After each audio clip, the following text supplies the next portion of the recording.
resistance and spells. I'll learn how if I don't know how to.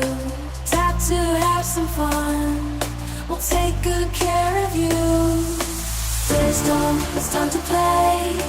Magic the Gathering on its way. Sean Mom and all the rest. Have some laid back fun and some chess. To help you have fun is our pledge. Standing on the gamer's ledge. Twitch.tv/gamersledge. Standing on the gamer's ledge. Twitch.tv/gamersledge. Standing on the gamer's ledge. Come on and join some friendly games. We all wanna get wiser. Test your deck and combo play. You'll find we're a lot nicer. Bring your deck for fun magic play. This is totally the right way. To help you have fun is our pledge. Standing on a gamer's ledge.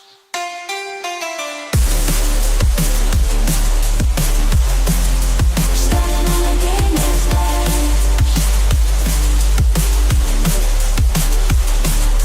Slash.tv/gamersledge.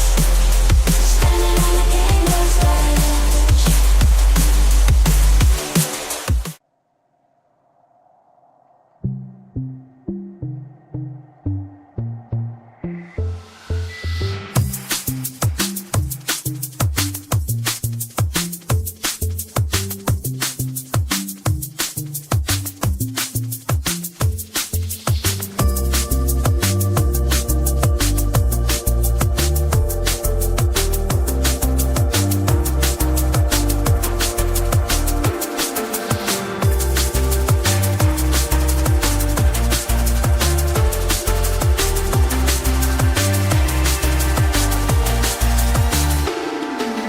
Shuffle the deck with haste, no delay in the game. Cards in hand, opponent's shame. Let's duel, play my mystics, spells and beasts. In the magic realm, I'm a mage, not a priest. Cast them, tap the mana, I'm ready to it.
Gozaimasu! Konnichiwa, ito konbanwa. Watashi no name Marco desu. Irashaimase. Or in other words, greetings and salutations, ledgelords, ladies and gender fluid friends of any persuasion. Good morning, good afternoon, good evening, wherever you are. Welcome to Gamersledge. I'm one of your hosts, Mark. Joining me in the Discord, I'm so used to doing Discord. Joining me in on the show is Matt. Hi, Matt. Hello. And also Dave. Cheers. Who's still unverified after all these years. What are you talking about?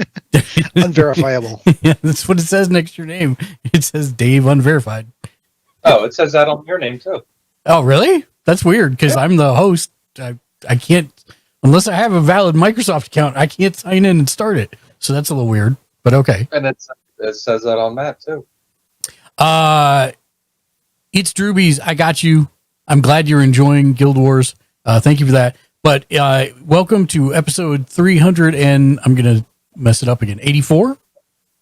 Yes, 384, our holiday quarterly meeting because we've not had a podcast in the last 2 months because things. So we will do what we always do, except that I'm going to go first. Oh, Lord. Yes. He's excited. 3 hours later. No. So first, let's talk about what we've been playing since the last time we met. Guild Wars 2.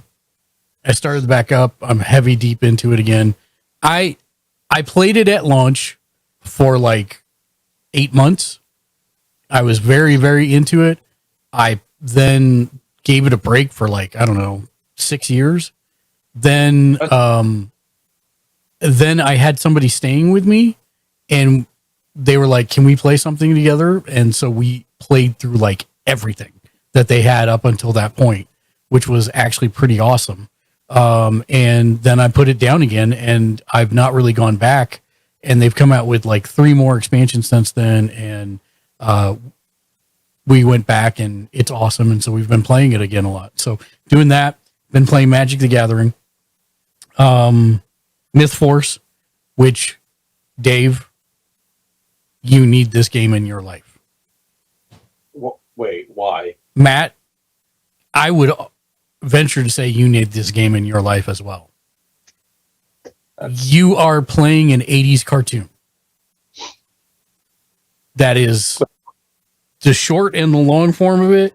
And it's I will say that sadly the player base is dead, but you can play it on your own. You don't need friends, or you can play with friends if you want to, which we'd be happy to play with you.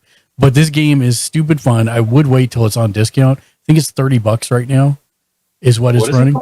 It's called Myth Force. Mist? No, Myth. Myth. Myth, like MYTH. mythical. I think there's a way to see the opening cartoon again, but I don't remember what it is off the top of my head.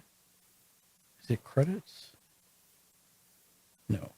Anyways, short form, we had a lot of fun starting to play this.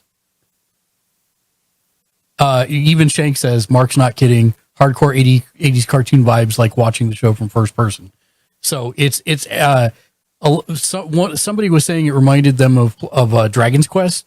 Wait, no, not Dragon's Quest. Which one was the one, the holographic one in arcades when we were growing up? Dragon's Lair. Dragon's Lair. And it was just Laserdisc, not holograph. Yeah, well, whatever. Holograph was time. No, I had a holographic Dragon's Lair. But I do know the one you're talking about too. The Don Thank you for the Harlem Shake Monday. Sorry, you guys can't hear what's going on in my brain. Which is all this stuff. How are you doing Monday? Happy to see you here. But yeah, I know the one you're talking about too. And that was also a hologram game.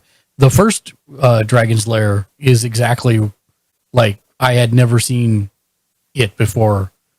Only in hologram was the way I had seen it. And then I saw it elsewhere as non-hologram. I was very surprised. I'm so confused right now. Okay. But anyways, Myth Force. Cannot recommend it enough.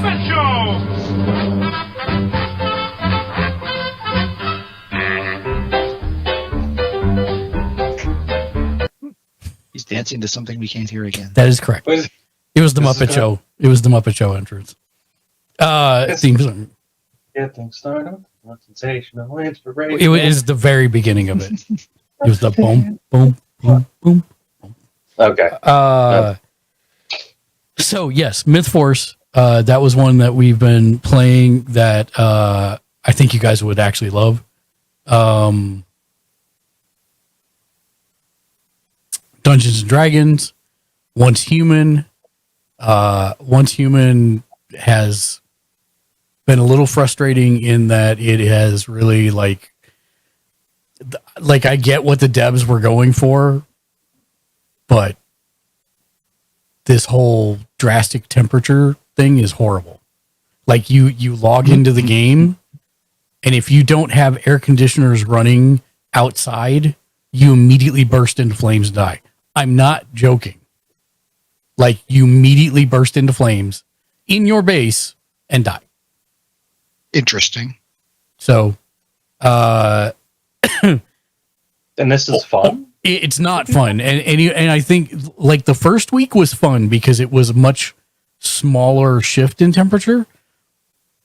But then after week 1, they're like, okay, we're going to crank the settings all the way up to max. So it's like 90 degrees Celsius outside and you just burst into flames. Or it's 90 degrees the other way and you freeze to death. Wait, all right. Can you explain to me why that's in a game? So they wanted to add more survival elements for this season, but I don't think they actually had any human beings play the content and give them feedback before they did it. Okay, clearly. That doesn't sound like... So you just log in and immediately... Burst into flames. Yeah, if you don't... no, I've built stuff so that doesn't happen now, luckily. But still, But if you're not... Go ahead. But if you didn't... Then you would burst in flames and die. Like every time. Like you can't fix it. You're just in a loop at that point. No. You can fix it. You have a little bit of time. But if you're not paying attention, there's a temperature meter. And if you're not paying attention to how far into the red you are, then yes, you will, after a minute or so, burst into flames and die. Okay, so it's not... So you were lying to me. I'm not. Because if you log in and you start going through your inventory or going through your benches and you didn't pay attention to that thing, you're going to burst into flames and die in your house. Which is bad. Which is not fun. Yeah, also, what's doubly not fun is that your armor and equipment degrades every time you die that way. That's why I'm like, I like, they're very good about taking feedback from people. I ripped them a new ass. That was not nice. I'm like, I get what you're going for. This is dumb. Don't do this anymore. Like, I just don't understand. Like, we have enough misery in our lives by, like, having to work. And that's what I said. I said, I get that you have survival tropes in the game, but I'm more interested in exploration, killing stuff with my friends, and doing puzzles and stuff. Not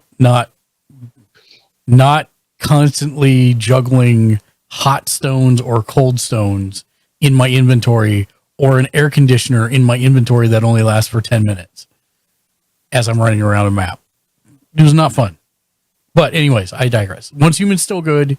Just, I'm not liking the new season. I'm looking forward to actually going back to the old one. Still good. I'm completely hating it. Gameplay loop is still really fun. Scenario for the season, not so much. So Once Human, we did that. Magic, a little bit of Baldur's Gate 3, and yeah, I think that's about everything. Watch side, I started Agatha all along, but I didn't get that far into it. I think I'm only on episode 2 or 3. We're all caught up on The Voice, I think, except for Tuesday's show. Which, this is by far the best season of judges they've ever had on the show. Like, the judges all get along and are nice and are funny with each other, which nobody's cantankerous or antagonistic, which normally happens.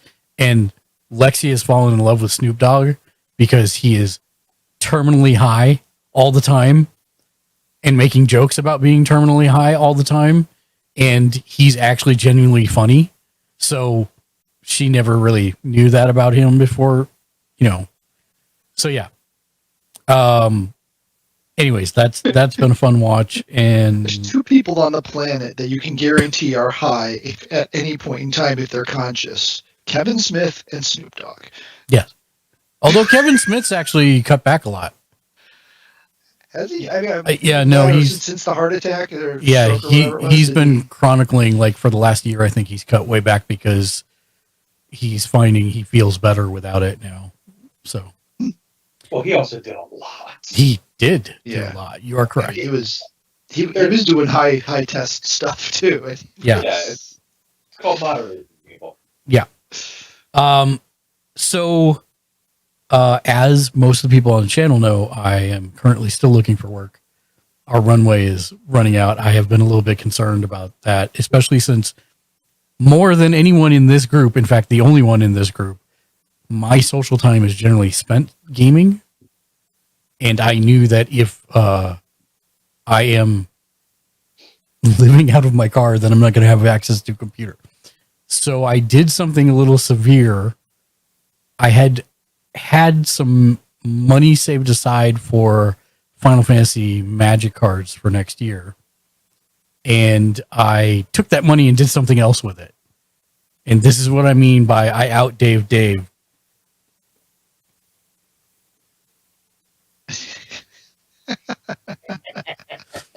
So this is the which version is that? So this is the Asus ROG X, Ally X.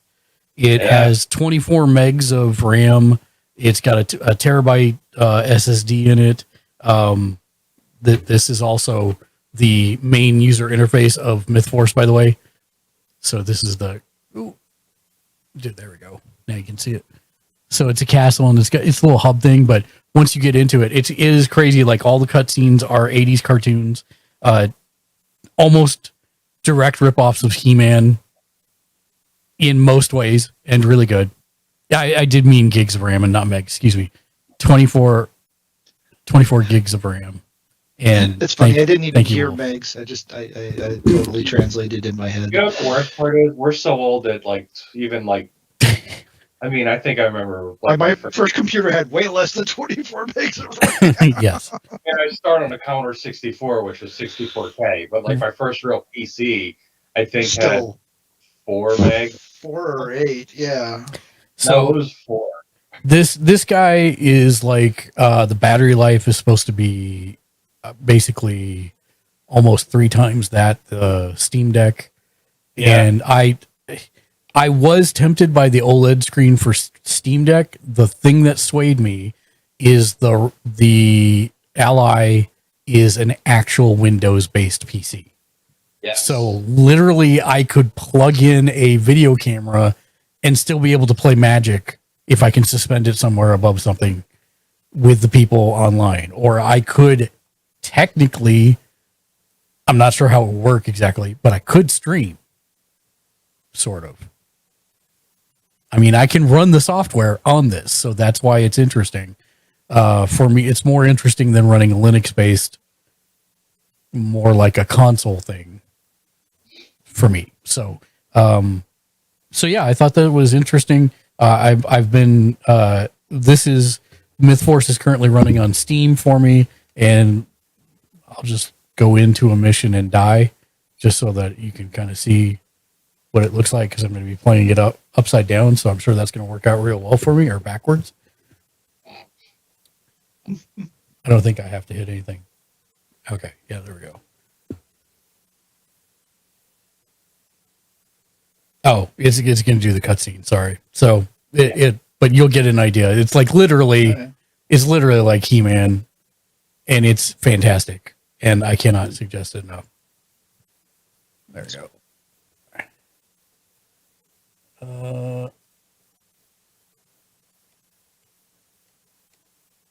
And then what did they call their controller buttons? Because between the 3 brands, I never hit the right button unless it's a PlayStation controller, because that's the only one that I have by instinct. Yeah. Oh man, that drives me nuts going back and forth like that. I don't know. I'm probably going to end up slapping WASD on it. But yes, so it is a first-person shooter. I don't want to say shooter. It's a first-person game, and you can see it's running just fine in real time. Nice. Yeah. But yeah, it is a first person game, which I'm playing backwards. So there's like, I'm having to look into my PC to try and do this backwards, but you can see it's running just fine. Like it's no This seems slowdown, like no one of anything. those challenges where it's a no hit, no Yeah, death, exactly.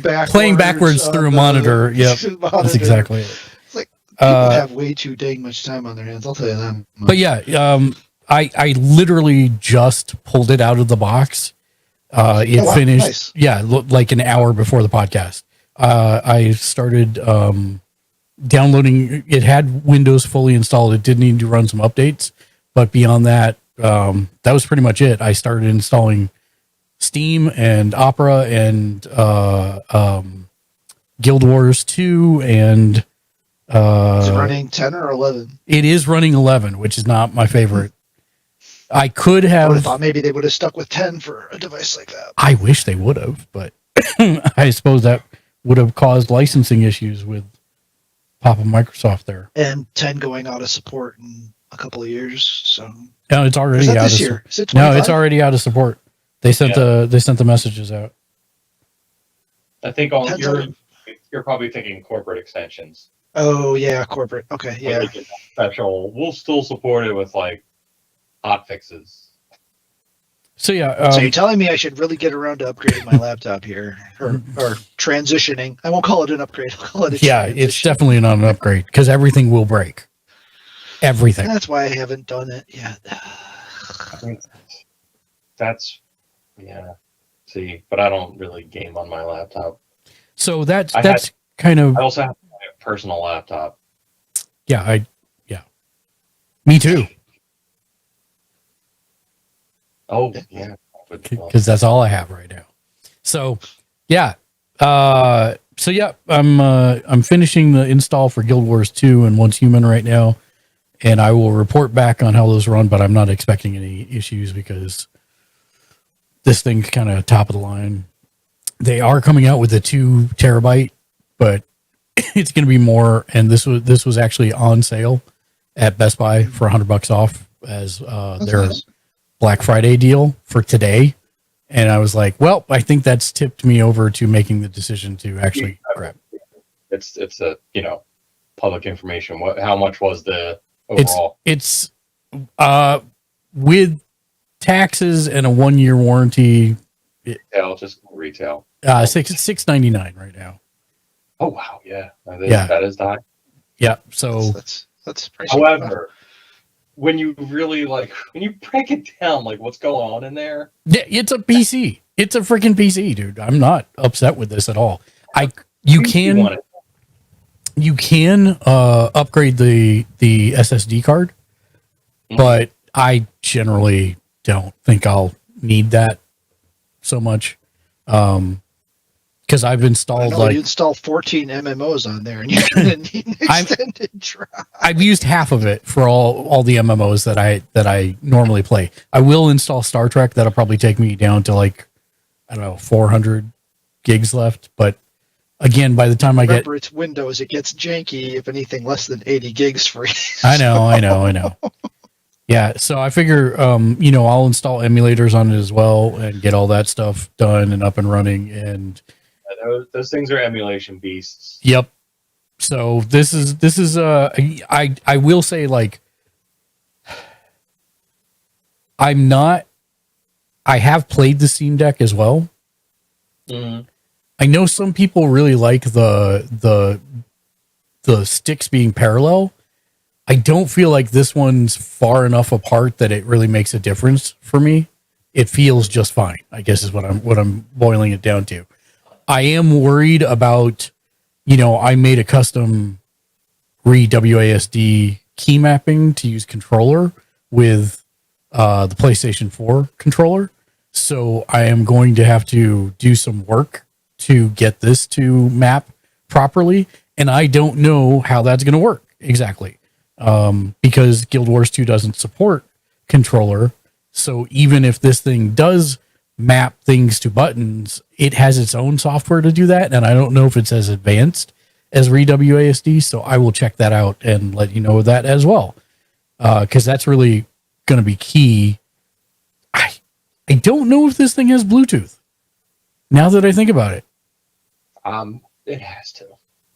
I would think It's got a would. Wi-Fi card, and almost every Wi-Fi card's got a Bluetooth. I mean, I guess I could just go to the Windows thing and check Yeah, I don't believe they have that all specced out. Bluetooth and other And devices. with- Yeah, it does have Bluetooth. Because I was going to say, as long Bluetooth as it headset. has Bluetooth, I suppose I could probably pair my PlayStation controller with it.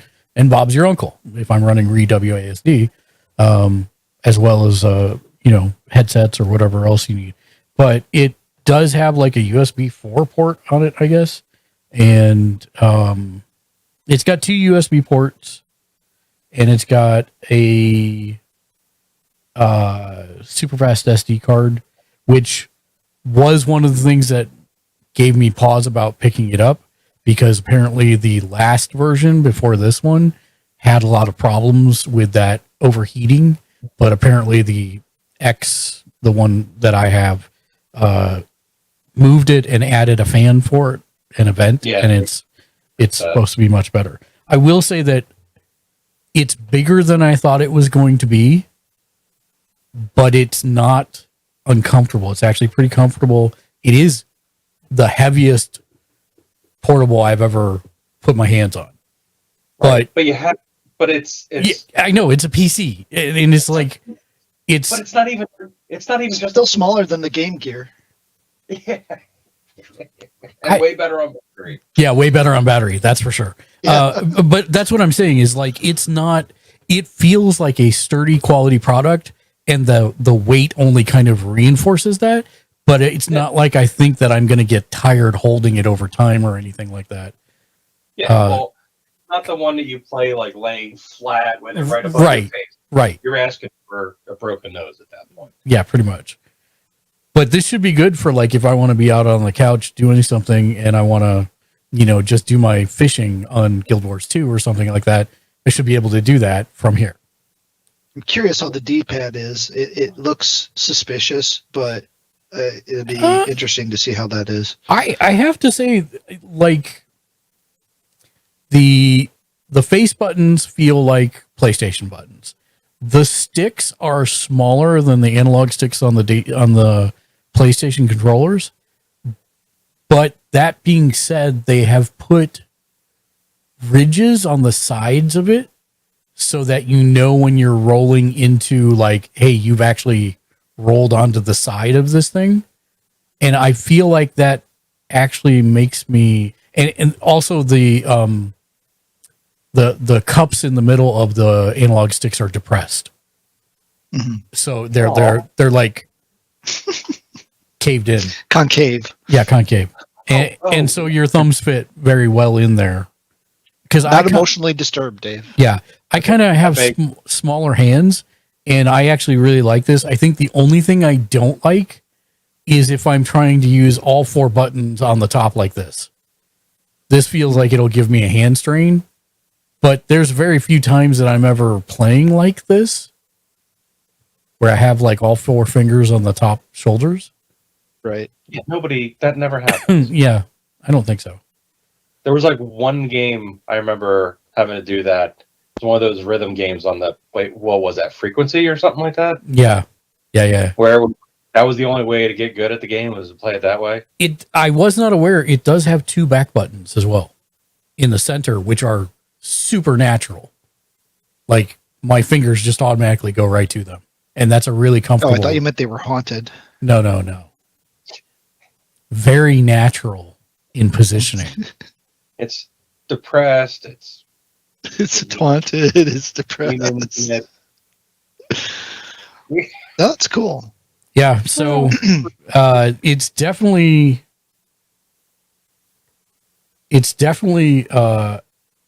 not what I was expecting to do, but I'm pretty in love with it. The OLED on the Steam Deck was the one thing that really tempted me for it, but I think this screen looks great. It's readable. I do have to still use my glasses just because I'm not like blowing it up, but hey, that's going to be anything I hold in my hands. We're at that age. Yeah. I know. So yeah, Sucks. that's pretty much, other than wrestling, which there is a pay-per-view tomorrow. Full Gear. Yes. Dave, are you going to join us? Probably not. Yeah, that's I what mean, thought. it depends on what's going on and what time. It would be 6:30 your time. No, I know. I'm going to be definitely watching it, but like, if I'm watching my wife, like, I can't do that. You could put headsets on her too, and she could join in. No, you don't want that because she'll just be F-bombing everything. Gotta forget, we're talking about coasties here. Yeah, I guess that's true. That's just a standard part of the language. I guess that's Well, true. It's not wrong. It's a struggle being on here and just not, especially after edibles and whiskey. It's starting to sound like a weird country song. Wolf Gray says STO sucks for controller support. Yeah, but I got to if I'm going to play it on this. So I got to do controllers. So I'll probably end up popping. So that was the last thing I want to talk about. Re-WASD. It has been my staple for many years because you can program it to do anything practically. Okay. Especially when it comes to remapping keys. And they had a great business model. You got the base thing for free. And then if you wanted any of the bells and whistles, then you had to pay like $7 and there you go. They recently became evil and default you into a $40 a year subscription for one device, for one controller, for one PC. Actually, I guess you can use multiple controllers, but for one PC anyways, it's $40 a year. And if you want to just buy the license outright, $50.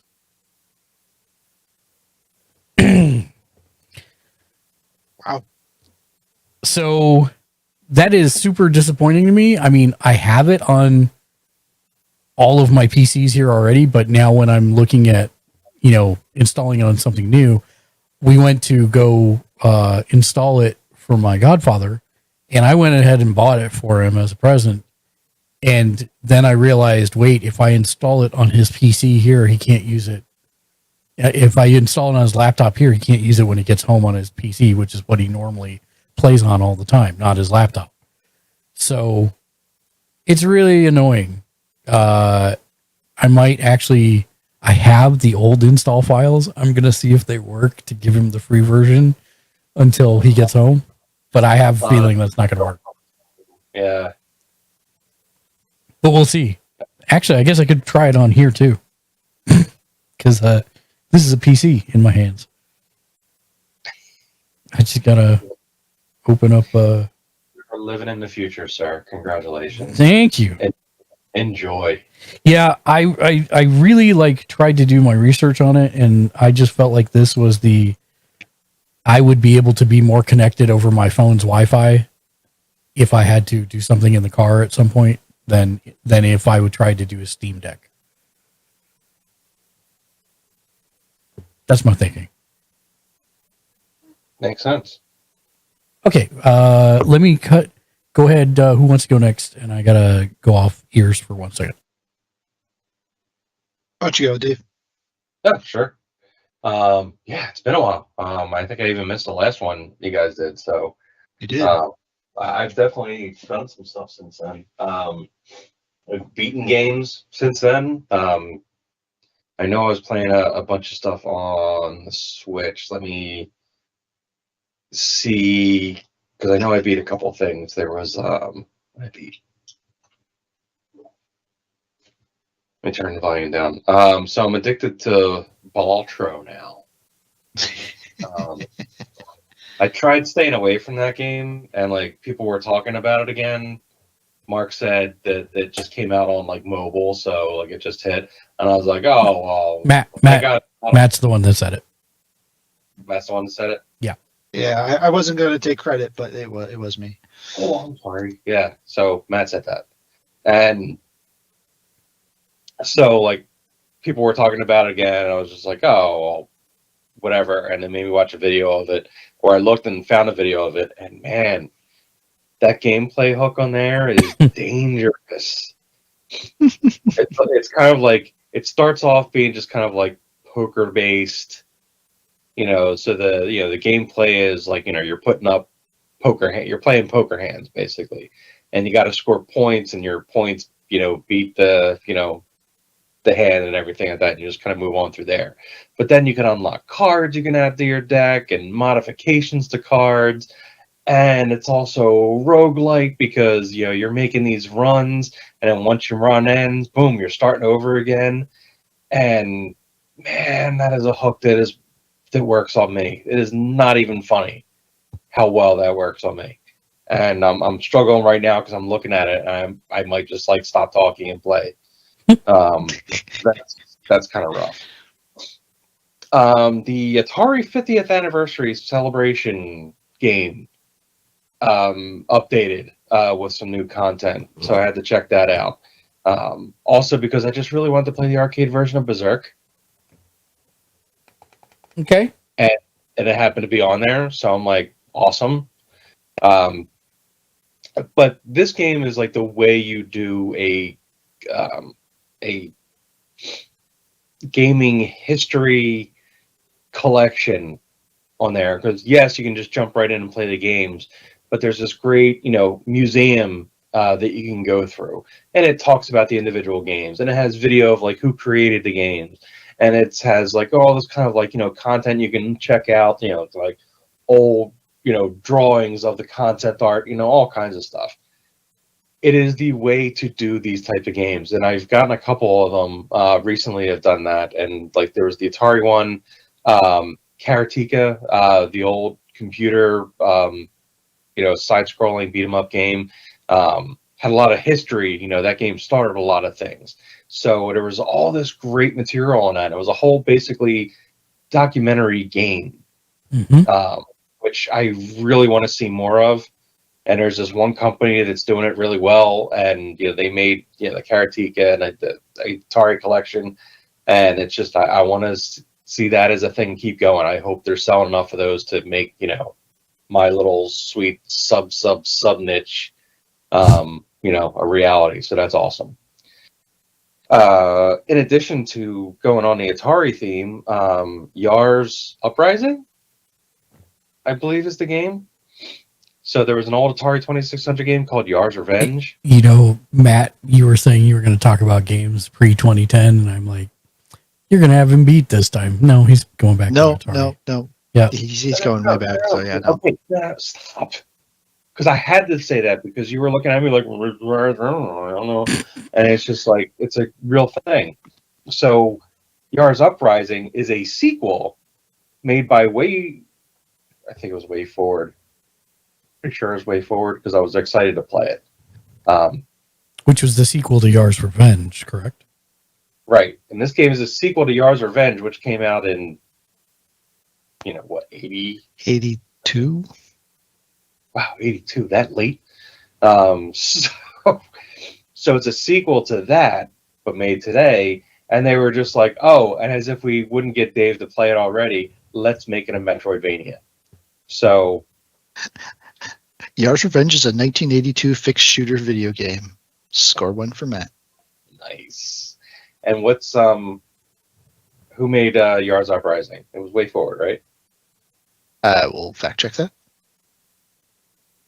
Fact check, Dave. So I'm pretty sure it was. And it's a Metroidvania that's in this like cartoony cyberpunk world, and I'm like, God, I can't not play this. Really great. The Metroidvania stuff is fun. They did that well. They did that well enough.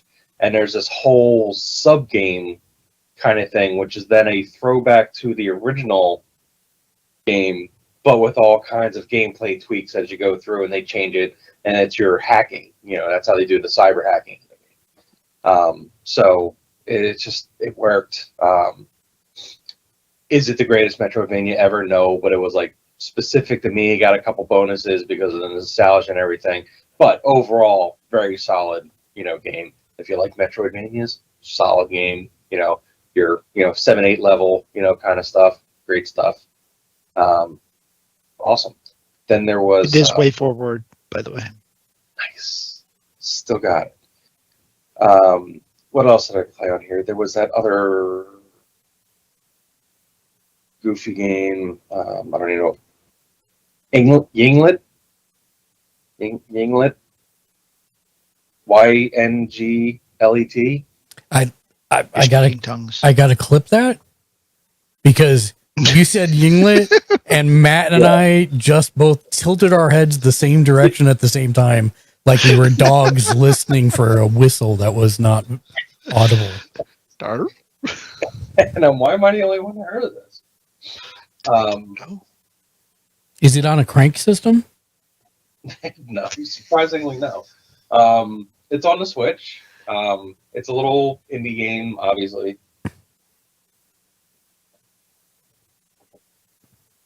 And it's hard to describe.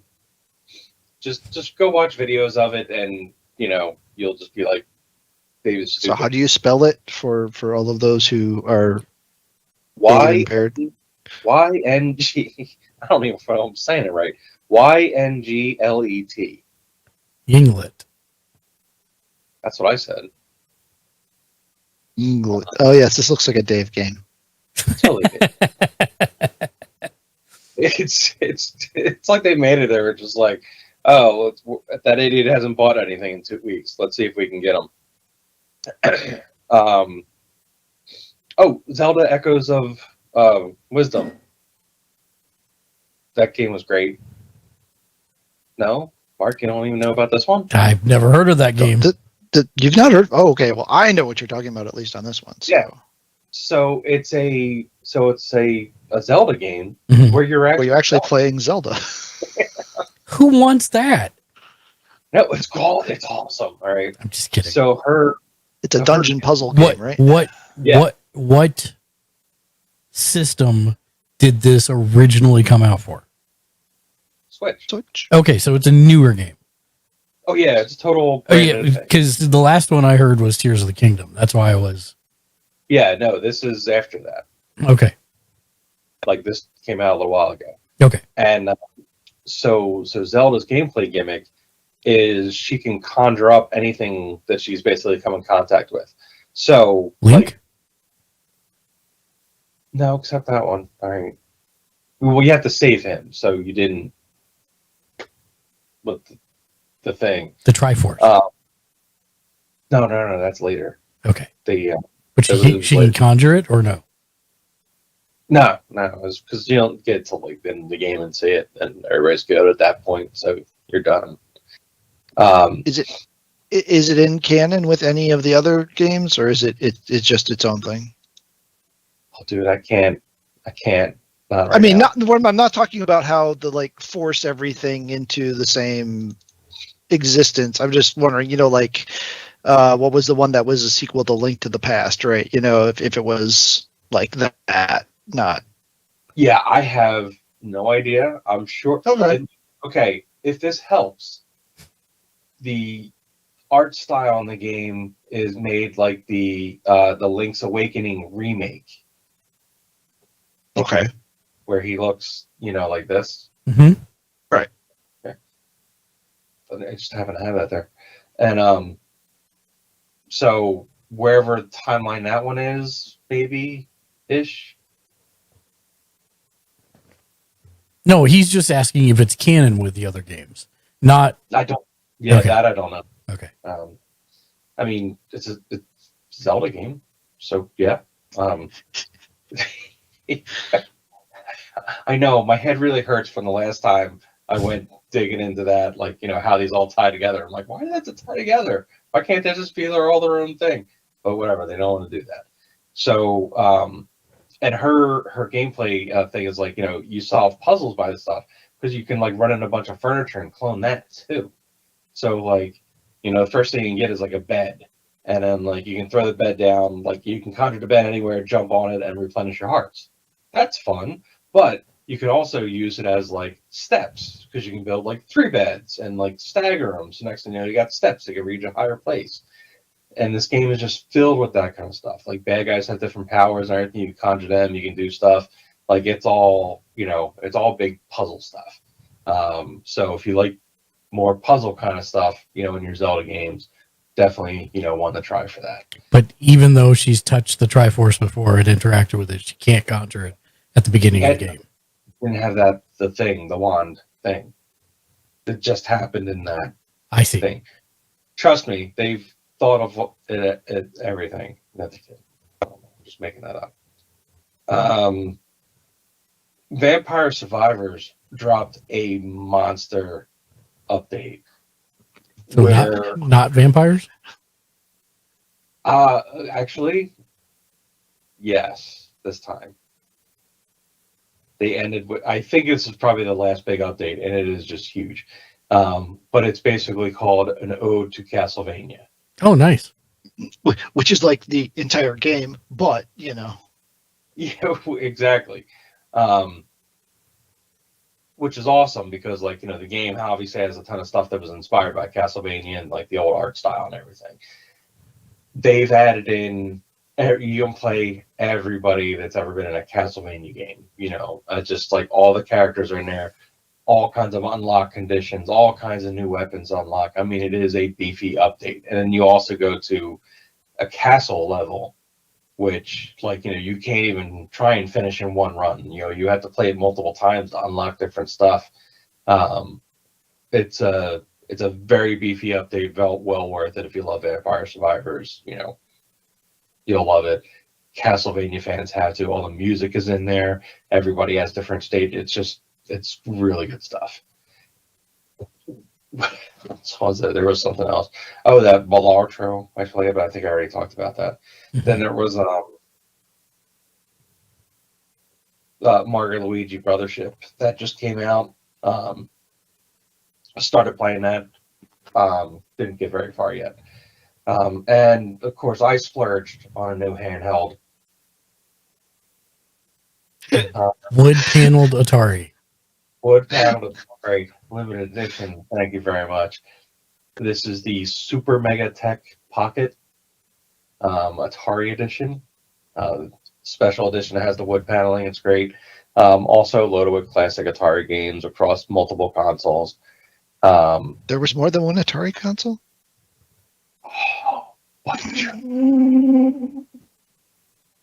It has Lynx games, built into it. It's great. And it's also an Evercade. So it plays the whole, Evercade library of games. I've also been... Does it have a crank? It does not. Okay. But I did get a new cover for my Playdate, where it's got it's a pizza box.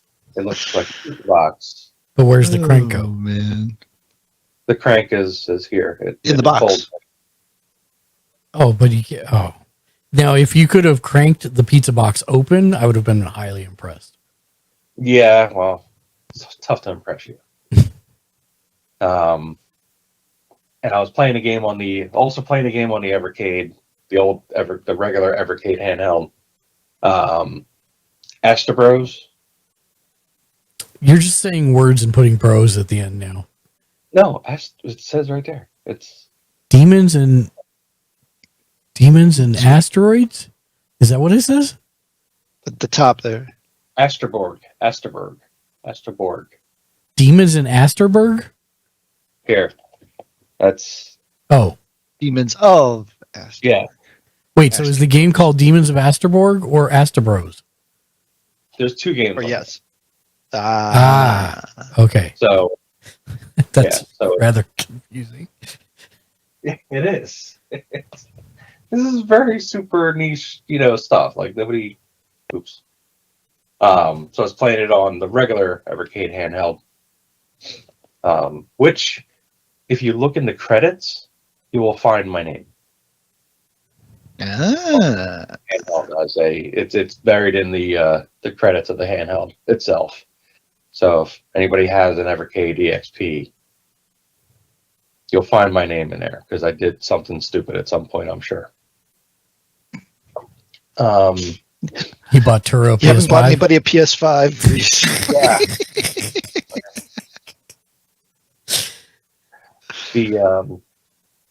the Slow Horses. Have anybody ever seen that show? I have only heard of. I haven't even heard of it. Oh, dude. So, did you ever hear of Gary Oldman? The actor? Yeah. I think I now know what you're talking about.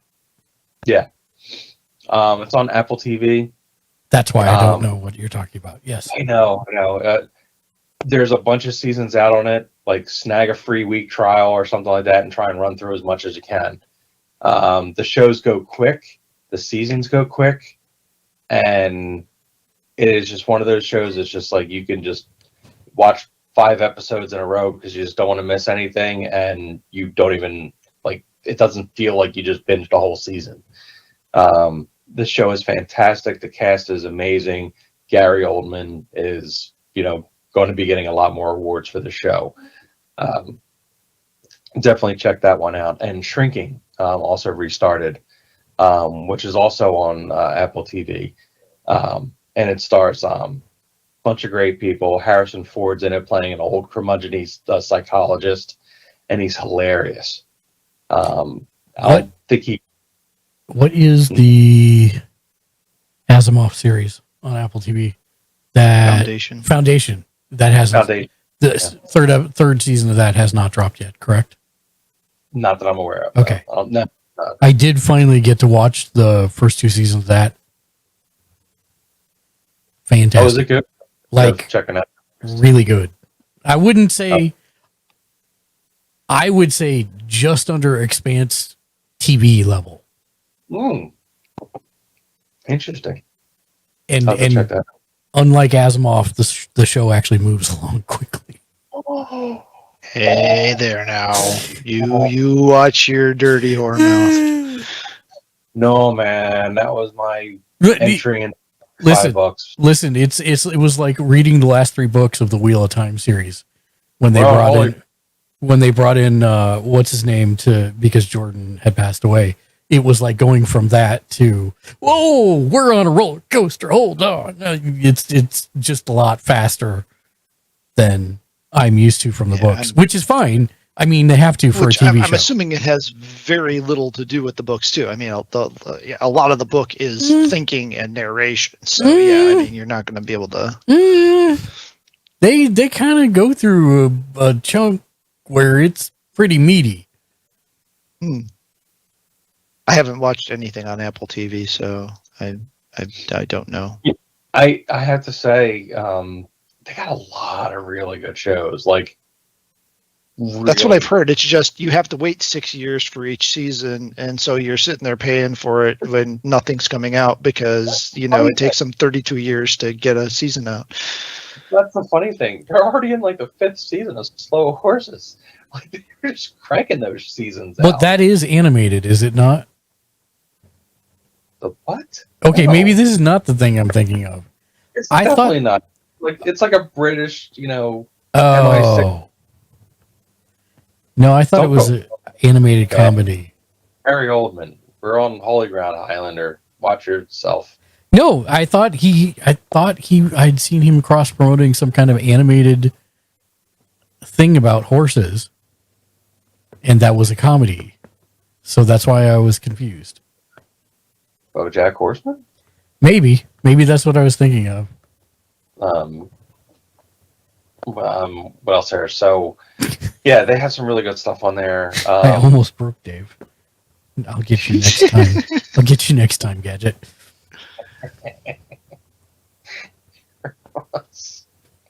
I'm reading the last book in the Dune series. The proper. The proper. Is that a Chapter House? Is that the last one? Yeah, Chapter House is the last one.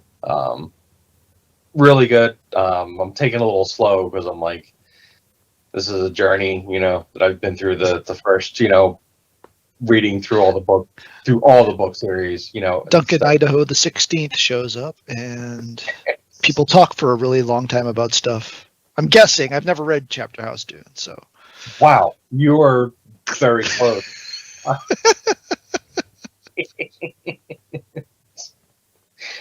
Perhaps a giant worm with a human's face, maybe something like that. Who knows? No, we're way past that. That's Well, I didn't know if it happened again, right? I know that. no, it's well, at least not yet. I'm only like a third of the way through it, so I'll let you know.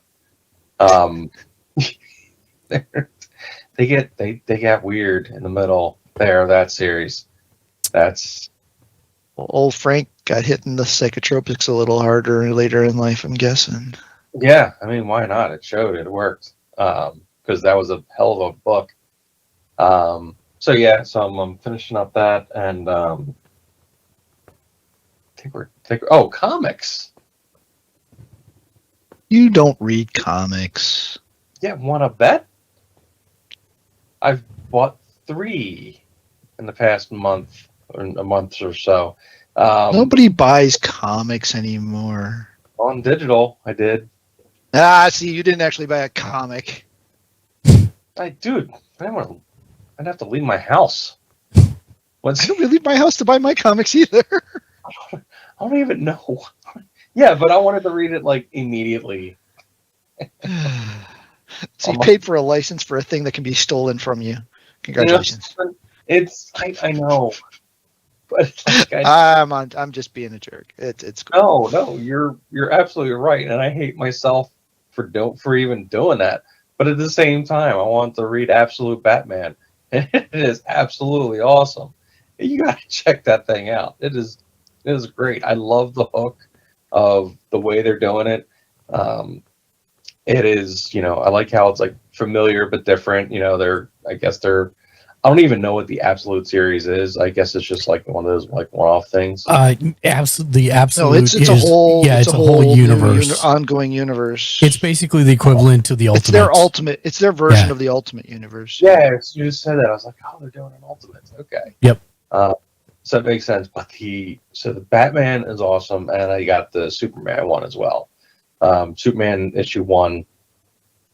So I read that, and that was great. I love the differences, they put in there, and but the Absolute Batman is 2 issues in now, and the second issue was amazing. I'm really, I'm on board on the Batman one for sure. I think we gotta go now. I'm sorry, I took up a lot of time. No, you're good. You're good. How about you, Matt? What have you been up to?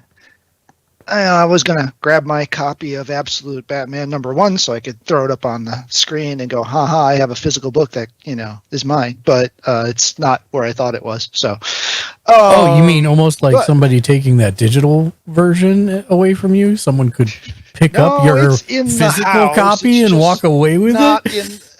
It's in the box out there, all right? I just didn't want to walk all the way out there. And grab it. Yes, I'm sure, because it's not in that box, which means it's in that box. I am an equal opportunity. Or yes, I know. Or the Libyan, Maddie. The Libyans. Matt. Your name's not Marty, so I said Maddie. Oh, wow. Oh. That was. So that's a.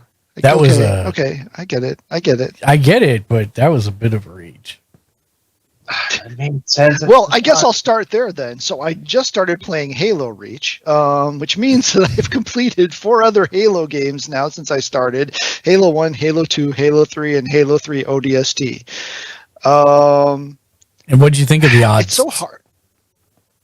ODST is a weird one. It's interesting because it was supposed to be a DLC, right? So it's a much smaller experience. It's bite size, almost like it was supposed to be episodic, right? Like it was going to be released in like 6 or 7 chapters or something. It's an interesting one. Because it's so different, and the weapons you have access to are very much more limited than a standard game, and it's almost kind of proto Infinite because it's the hub. It's got a hub world basically that's kind of open world where you can kind of run around and do whatever you want to do, and then you go into flashbacks where you have the more standard Halo structured missions. So it's a different one. It's interesting. I was not expecting Nathan Fillion's voice to pop into my ear holes while I was playing a Halo game, but yep, there he was. So there was that. It obviously set up stuff that I'm guessing just never came to fruition, right? It just like set up things and then just abandoned them. So Red versus blue did it better, anyways. But yeah, so it's hard. All the early Halo's control schemes are trash, so I'm glad that the Master Chief Collection allows you to use a modern first-person shooter controller setup, because they were definitely still figuring out the whole how do you build a first-person shooter. I can up until Reach, there's no dash. Like, there's no run in the early Halos, which is just flabbergasting to me. It's wild. Because Master Chief was gangster, and he didn't have the run. He just pimp walked from here to the Warthog. Yeah, you did run as Master Chief. You did not need to. Well, in Infinite, he has a run, so it's been very hard for me to go back and him not have a run. But is it for a run and gun game? It's very odd that there's no run. He weighs like 1 million pounds. It's heavy stuff. The other Spartans in Reach can do it just fine. What's wrong with you? When they were just rewriting stuff just on the fly. Oh yeah, I mean, it's clear that they were just making stuff up as they go along. Reach is definitely a different level beast with what they're trying to do. The story in the first ones is interesting. 3 goes around and starts trying to retcon a bunch of stuff, but doesn't explain why or tell you anything really. Maybe they read my angry letters about the ending of 2. The end of 2. Well, they didn't retcon that. Just started changing stuff. And it's amazing how little of the story Cortana is actually like involved in the first 3 games. Like she highlighted it in 2. 2 is where she like topped out in the first 3 games, and then it's just like she's not nearly as significant as of a character as I thought, or as Weapon is in Infinite. Weapon's actually got a lot of great dialogue in Infinite, so was kind of spoiled by that. If you know what I'm talking, that's the AI that's in your suit in Infinite. So yeah, I'm in Reach. I just started that one, so I think this is Xbox One era now. I believe I'm in. So they're no longer remasters. They're just the emulation that's done through the Series X. So still, I'm enjoying it. It's like, I mean, I get they weren't doing innovative things for first-person shooters, but they were doing innovative things for first-person shooters on consoles. Right. So that's the significant part of Halo's existence, I think. And of course, I can't play any of the multiplayer, even if I wanted to, which I don't, because it's all dead. So even if I wanted to try the multiplayer, I can't. It is interesting, after such an emphasis on dual wielding in 2, they hamstrung it so bad in 3 it almost wasn't worth using. And then in Reach, it just doesn't even exist. So, or at least not with the weapons I've had available yet, it hasn't existed. So, well, playing all 4 of those back to back to back sounds like a real marathon. He's here with jokes. He's here with jokes. Because yeah, that's their game. That's their next game. Yeah, no. Well, that was their first game. Well, it's also their next game. Correct. Yes. So this is Reach is the last one that's done by Bungie. After that, we go to Halo 4, and that's the first by 343, which I had no idea was named after a character in the games for all these years. I didn't know why they called it 343 Industries, but it's actually named after a character in the first trilogy. So anyway, that was one of those things. I'm like, was it that way originally, or was this something they did with the remasters? But no, it wasn't something they did with the remasters. I just think this was supposed to be a Mac-only game. Listen, really, Halo was originally supposed to be a Mac-only game. It was. Now ended up on Microsoft's console. Well, that's what's hilarious about it. Yep. So Bungie was a really good Macintosh developer. So they make games for the Mac. Their big game for the Mac was I'll let Mark take it from here. Well, no, I'll let you do that. But I actually had their first outing into an RTS, which was called Myth, which was you got troops of archers or whatever, and you had like actual terrain, and it was sometimes you could do fantasy, but then you could also have like World War II skirmishes. So with guns, so you could put people with guns up against people with bows and arrows and see if there was a way that you could actually make it win. Great. And it had a big community developer, mod kind of community for it. Great stuff. That's when I was like, oh, these guys are good devs. And yeah, then they got snatched up. Weird that they didn't do the 2 Halo RTSs. Those were done by completely different companies. You're correct. But I also assume that the people that worked on the Mac, on Myth, on the Mac, probably were no longer there by then. Yeah, Halo Wars 1. Yeah. All right. So anyway, back to the story. Yeah. So it was just originally supposed to be a Mac game, and then when Microsoft was, doing the Xbox, they were looking to, buy off some content for it. Somebody, liked the game they were working on, which was Halo, and they said, we want to make that a flagship for our console, and rest is history. Never looked back. All right. So there was a very big chance no one would have ever played Halo. This is true. Very few people, like 5. But Marathon was their first foray into it, and it had the seeds of Halo if you look at it.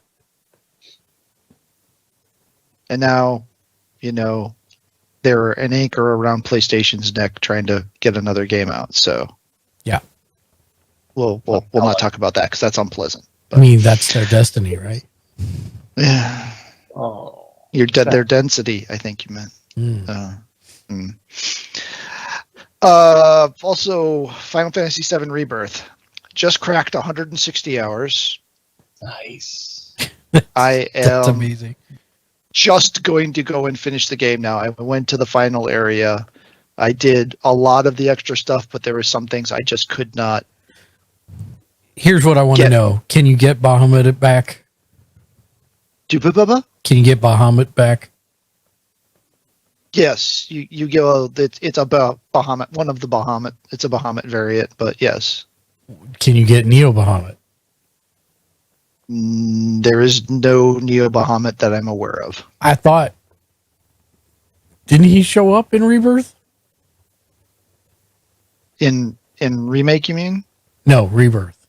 In Rebirth, not that I'm aware of. I've been playing this game for 10 months, so there could be a ton of things I don't remember. I thought that's where I left off. Was like he was threatening the Bahamut. There's a Bahamut Arisen. Is the Bahamut you get? Okay. Yeah, no, that's big, but that's fine. Yes. So they are, and just I will please let you finish without interrupting you again. But just FYI, as part of the news segment of this, they did announce there will not be a DLC for it because they're focusing on getting the third underway and out the door. Yeah. Yep. So I've moved into the final area. I think we've all played 7, so it's the Cetra temple. Yep. I'm in there. This thing is monstrous. It's huge. It's pretty crazy, but this is a game that is so at conflict with itself, it doesn't even know what it's doing half the time. But I still love it most of the time. Mm-hmm. There are a few of the challenges that are just so freaking ridiculous that it's just like I'm sure I could do this either through luck or eventually, figuring it out or getting through it or looking stuff up. But I just got to the point where all the Genji gear stuff just got ridiculous, and I'm just like, no, I'm not doing this anymore. Queen's Blood is great. I hate that you kind of have to completely forget everything you knew for the final match and just start whatever tactic you were using. You just basically have to more than likely, you just have to wipe it out and create a whole new deck for the final boss, final battle. But as such, so be what it is. overall, I think it's really well done. I think it looks great. I think it plays great. I know there's people that have problems with the graphics. I don't know if the PS5 Pro patch has helped it any for those folks. I don't have a problem with it. I can notice when I start playing, it is a little choppy. I get about 30 seconds in and I don't notice it anymore. So that's I'm able to adjust to it. But. I do have a question. I said I wasn't going to interrupt you, and I'm totally interrupting you. Oh, the question's fine. So I have not made it far enough to get any of the additional characters that I know are in this game. Okay. One of the strengths of Rebirth was that each character felt unique in their play style as the adaptation to action RPG went. Mm-hmm. Are you happy with the characters and how they play and feel? Everybody except one. Cloud is pretty much the same as you remember. Barrett's pretty much the same as you remember. Yuffie is a gall darn tank. She is just destruction on spindly legs. Red is your kind of just bombastic, crazy, super fast thing with some pretty good magic ability. Other character that I'm not sure everybody knows that's in that game or not, I won't say it, but I didn't use them a ton because I didn't like they played, but they played very uniquely and they played to their theme. The only one I don't like is Aerith. She feels like she was just massively nerfed from the first game. Oh, really? And it's just super hard for me to use her. And there's times where you're forced to and stuff, and it is just super hard for me to use her. And I could just maybe I just never cracked the code. Maybe I just never figured out the right because all these characters have a rhythm, right? Just like in the first one, there's a rhythm to what you do. You build up enough ATB, you do this. You switch characters, you build up ATB, you do this. Right. So there's that rhythm, and maybe I just never figured out her new rhythm. But I do not like playing her. I do not enjoy playing her. And there's times where you just have to, and it's unfortunate because I love her character in this. I love her representation. I love the voice acting, the script for her. She's kind of like that crazy, fun hippie person in your party who you really don't understand what the heck they're going on about half the time, and I kind of love it because it's just not sure, because we have a lot of theories and we think we know what's going on and we think we know. Some people know some things, and she even says she doesn't know what she used to know anymore, right? So it's kind of wild, but yeah. So I'm enjoying it. I'm glad to be close to the end, though. I need to play something besides Final Fantasy VII Rebirth for the year is over. That is a pretty prism glass. I do want to know one thing with zero spoilers. Mm-hmm. Is the thing I'm expecting in this episode of the game? Is it a Pokey event? No, it's the thing that defined the first game, really. The one event.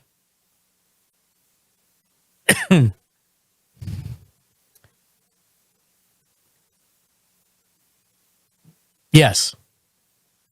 I don't know. Hasn't yet. Okay. I didn't realize you were miming for a minute. And then I was like, yes. Yes, that is what I was referring to. Yes. Okay. That's what I meant by a Pokey event. Yes. No, I was thinking Pokemon. So I'm no collecting on the that's why I figured I had to section. do the Yeah. Okay. All right. And then the only other thing I've really played of any note is I've been playing a mobile game, believe it or not. Monster Hunter Puzzle Faeline Isle. It's a match 3 with a gimmick of you're rebuilding a town.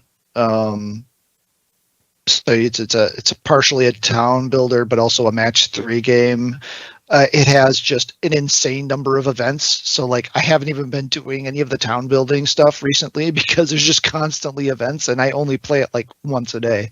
So I'm not putting a ton of time into it, but it's fun. It's kind of getting to the point where it's like you got to kind of start to use power-ups, which, you know, they don't give a lot of. So I've been able to do it without spending any money. The minute I can't earn enough power-ups to keep going without spending money, I'm just going to uninstall it. But that is what it is. Yeah, screw you, All devs. right. Yeah. For making this game that I very much enjoy, but I refuse to spend any money on it. Well, here's the thing. You sit there, you can either make no money or, like, you know, sell a version for, like, you know, $5 for mobile or something like that, or whatever the market's willing to bear. See, I don't understand that. Like, people aren't willing to spend $5 on a game, but they'll sit there and spend $100. Never mind. I just explained why it works. Yeah, I know. I don't like mobile gaming for the most part, so it's just yeah. It feels dirty. I mean, yeah, a little bit. But you know, it's. I'm sure they're getting some. Well, there's not even ads in the game, so yeah, they're really not getting anything out of me. Huh. Interesting. Yeah, that's what I'm saying. That's what I'm saying. Is like maybe we're solving cancer in the background or something. I don't know. I doubt it. It does burn a lot of battery. So, on to watching. I finished Star Trek Discovery. I wish you would power through because the point you stopped at is immediately where it starts getting great. Okay. Yeah. I will go and try and finish it. And then season 4 is the pinnacle. Season 4 is amazing. And then season 5 is the denouement that probably shouldn't have happened. It's not bad, but it's very clearly a step down. They very clearly had a much smaller budget than season 4. Some of the prosthetics and makeup and lighting just aren't right. And overall, it just wasn't. It wasn't as good as 4. They left 4 off on a place where they could have just stopped and walked away, and they decided to come back for season 5. And it does give it an ending, though. It does tie everything up. So, I mean, for the people who like that, huzzah! Don't worry, it doesn't leave it dangling in the middle of nowhere. Agatha All Along was amazing. Mm-hmm. It was a very, very, very, very good show. Yeah, I think even the people that were watching it just waiting for the thing that would disappoint them never really got that right. You know, there are a lot of people that were kind of doom watching it, and it never happened. So I was worried you were gonna Marvel TV the ending. Where like, remember how like great Moon Knight was, and like they made just suffer through like two episodes of just like absolute garbage. That like wasn't absolute garbage, but there was a bit too much kaiju battling going on. Yeah. Were they clowns? Were they really? I don't know. Like, what was that? I watched I caught up on Demon Slayer, so I watched the last season that's currently available. Now on to finishing the story via 3 movies. Not quite sure why it's going to take 3 movies from the point that we're at in the story, but we'll figure that out. Did you watch that? And then I think. Sorry, what? Did you watch that Gundam one? No, the CG one on Netflix. I haven't started it yet. It's on my list, but I haven't started it yet. No. I started. It's like it starts off like, you know, cool and everything. The animation's fantastic, but the story is just kind of like, this is the story we're telling. All right. Okay. We'll see. Yeah, I'll have to go back and it's on the list to watch. I know I watched a handful of movies and stuff since the last time we talked to, but I didn't write any of them down, so I have no idea what it was. So no, nothing memorable enough to recommend. Let's put it that way. Did everybody watch the Terminator one? Did it on Netflix? No, I heard it was good, but I didn't watch it. Yes, I did watch that. That is really good. That one was good. I forgot about that. Yeah, the Terminator anime. Very good. Yeah, that was like, hey, this is what I've been wanting out of Terminator for a long time. Yeah, no, that was. I mean, the time stuff is a little wobbly, but they actually go into it more than like any. They actually treat the time travel part as like a significant thing, Well, that's good. unlike the other ones where it's just a plot device. So Well, it's nice that they had, a series to go into that more. I was very happy to see that in there. I thought that was one of the things that were like really cool about the series. Like, because they had the time, they could dedicate some time to talking about time. Speaking of series, I never did watch the Sarah Connor Chronicles. I've heard mixed things. Some say it's great, some say it's terrible. So, Same thing. I never watched the whole thing. I remember seeing like a couple episodes of it. I may have to go back to that. All right, so I finished The Witcher Book 3, which I forget the title of now. I think it's a time of despair or time of something like that. Wasn't a fan. Was like about ready to just drop out of the series after that one, but the end of the book got better, so I decided to go ahead and give 4 a go, and 4 is much better. So kind of back into it. It's like, okay, I see where the show is deviated from the books. We're well ahead of the show now, so hard to say, where the show's going to go, with the change in actors and all the stuff that's going on with the show. But yeah, definitely, I see some of the stuff where was taken for The Witcher 3, which is the only the games I've played. So I see where they've taken some of the stuff, but obviously, again, a huge departure from the books. So, yeah.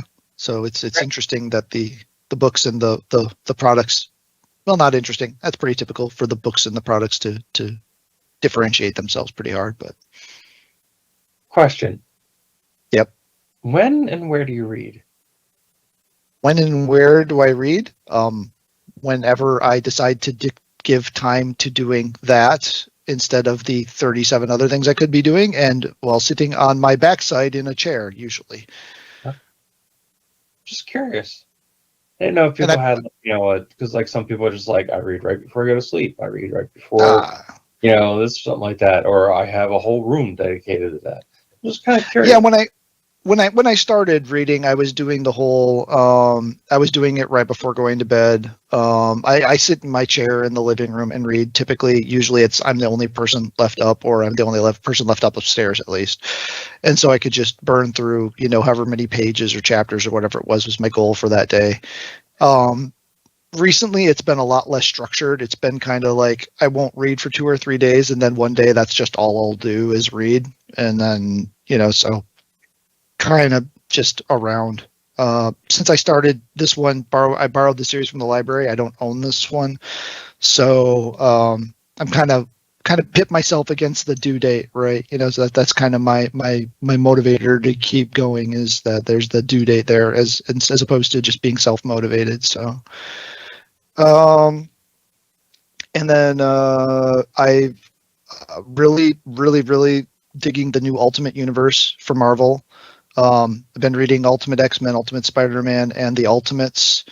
I'm really digging all 3 of those. I'm not collecting Black Panther, but I'm reading it in the app. So yes, I do read online comics via a service. But so I've been reading those as I know, how dare. But honestly, Black Panther, the only reason I started reading it is because I found out there was a Moon Knight character in there, because I've never read or followed anything Black Panther. Yes, I saw that card. That was ridiculous. Did you see all the Groot cards? I did not see it. That's the only Groot card I've seen. I'll pull them out. So this is the This is the Black Panther one. He's on his shoulder. Yeah. That's probably like the least impressive Groot one that they did. This one is Groot in a small Mark II suit. Man outfit. Yeah. And the flavor text is, "I am Groot." And a Groot stated, "Yes," Tony replied, "but have you considered being Iron Man?" And that would make him Iron Groot. Oh boy. And then Masterwork of Ingenuity, he has grown a flower shield, which is pretty good. And then the last one is Storm makes a storm cloud right above him, and it creates a rainbow. Rainbow for some reason doesn't really pick up on the camera, but it's pretty much where her arm is. Okay, I see where it is. Yeah, you mentioned it. Okay. Yeah. So all the Marvel cards, cool. Really good. By the way, we didn't talk about it on the podcast, but it was revealed that the first Marvel cards will indeed be Spider-Man. Oh no. Yeah. Between that and the Lego minifig series, you're done. Yeah, I don't know what I'm doing anymore. Time to learn to play. You can come and play with us anytime, Matt. Every Thursday. We will teach you to play. We'll use the kid decks so that nobody's gonna stomp you. We want you to learn the mechanics, and then we can help you build the decks when it comes out. We'll think about it. We'll put it in the back of our brain. I've only read Absolute Batman, chapter 1, issue 1 so far. I went back and ordered a second printing of Absolute Wonder Woman because everyone was saying it was just amazing. So that'll in one of my future orders, and I do have Absolute Superman it's in my order waiting to ship. So I've got those coming in. Do you know the setup for Absolute Wonder Woman? Roughly, yes. Okay. I think it's an interesting idea. I don't know how that works mechanically, but it's an interesting idea. Yeah. I'm assuming they'll go into that a bit, but we'll see. Yeah. And then that was the other thing too. I was under the impression that these were like 12 issue runs, and then I thought this was like a maxi, but apparently no. It's an ongoing run, and the team for Batman's been signed for at least 2 years worth of issues. So that's great. Oh wow. So that's going to be I think you're gonna like issue 2. I was a big fan. I really dug this iteration of Alfred. I wasn't sure at first, but I dig it. I dig it. So on board with this Alfred. With all the traveling I've been doing, I decided to read a series that I've never read of Marvel's, which absolutely makes no sense since I share a name with the character and it seems totally like my jam, but Daredevil. I read the 2019 through the beginning of 2024 run. Well, if you're going to read any Daredevil, that's a good section to read. Yeah. Holy Batman Daredevil. Yeah. That's making me really wish I would have been collecting those books during those 5 years, because that's a hell of a run there. So I'll probably try to handpick some older runs to go through and read to while I'm doing travel and stuff. So that was the Daredevil starting in 2019 through basically now. I'd say the 2000 through 2005 run was pretty good too. Yeah. Okay. For Daredevil. Was that the one Mark Waid one? Yes. Okay. That's one of the ones that's on my short list of ones to go back and check out. So I think that and the Kevin Smith run, and I remember I got one traded the Kevin Smith. The Kevin Smith run was really good. That's what I've heard too. So I figure that's another one to pick up and check out. But yeah, the current run ends on a weird note, at least where it ended off in the app. So yeah.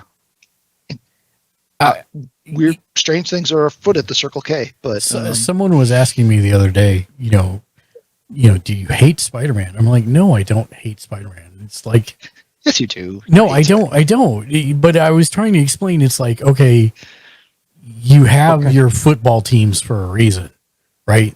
There's people you like, or there's something that they do that you just kind of like them, and it's like that's the same thing for me with Spider-Man. Like, there's all these teams, and my teams are other teams, not the Spider-Man team. It doesn't mean I hate Spider-Man. It's just I don't relate to Spider-Man. I don't, compare to Matt's love of Spider-Man, it looks like you hate him. That is true. That is 100% true. You are correct. That's true. That's true. That is. The current Spider-Man run has actually been really good. I'm a little nervous because we're about ready to change up writing the creative teams again. So that's always a crapshoot when you start changing up creatives. So we'll see where that goes. I've really liked the current run, ending up on a real high note. We're kind of redoing the whole gang war thing that they did, back in the 80s again. Nothing, everything's being redone, right? But it's different enough, right? Tombstone is the focal point of all the stuff that's been going on in this one. And they've really grown Tombstone as a character and made him likable. Wait, what? What toppings does he have on him? White cheeses, just white cheeses, nothing but white cheeses. Like I guess we know what he wants on his tombstone. And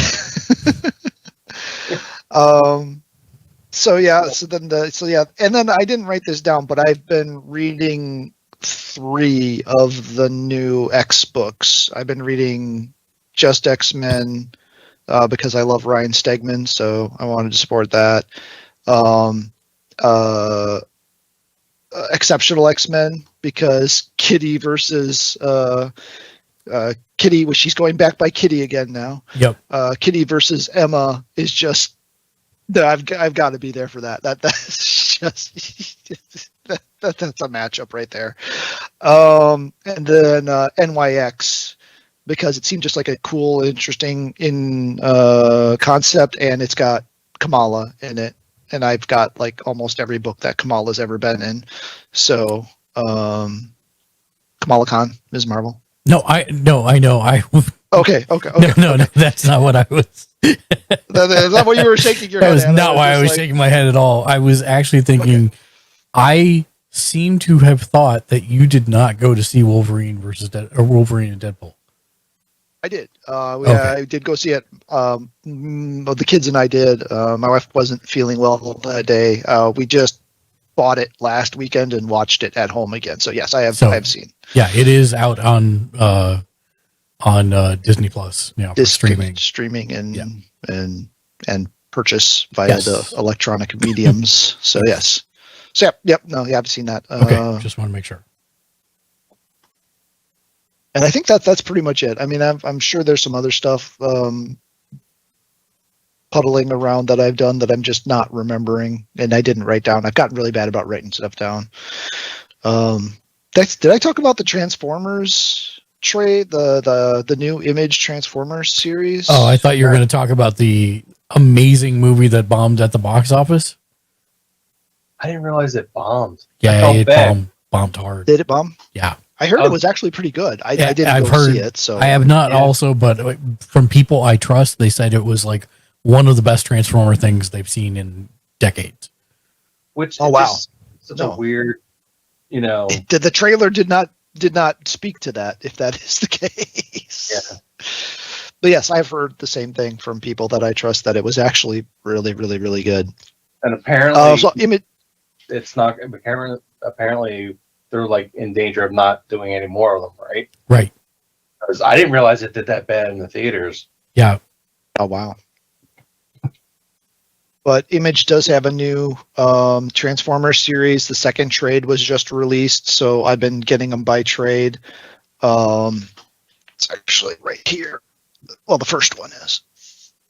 It's written and main art is done by Daniel Warren Johnson. If you've been following him at all in the art world, he is pretty freaking amazing artist. Yep. And the thing that you guys will appreciate in here is there's stuff like Optimus Prime doing a power bomb. He's done another comic series called Do a Power Bomb. I'm Dave. I'm assuming you probably have heard of that, Mark. I'm not sure.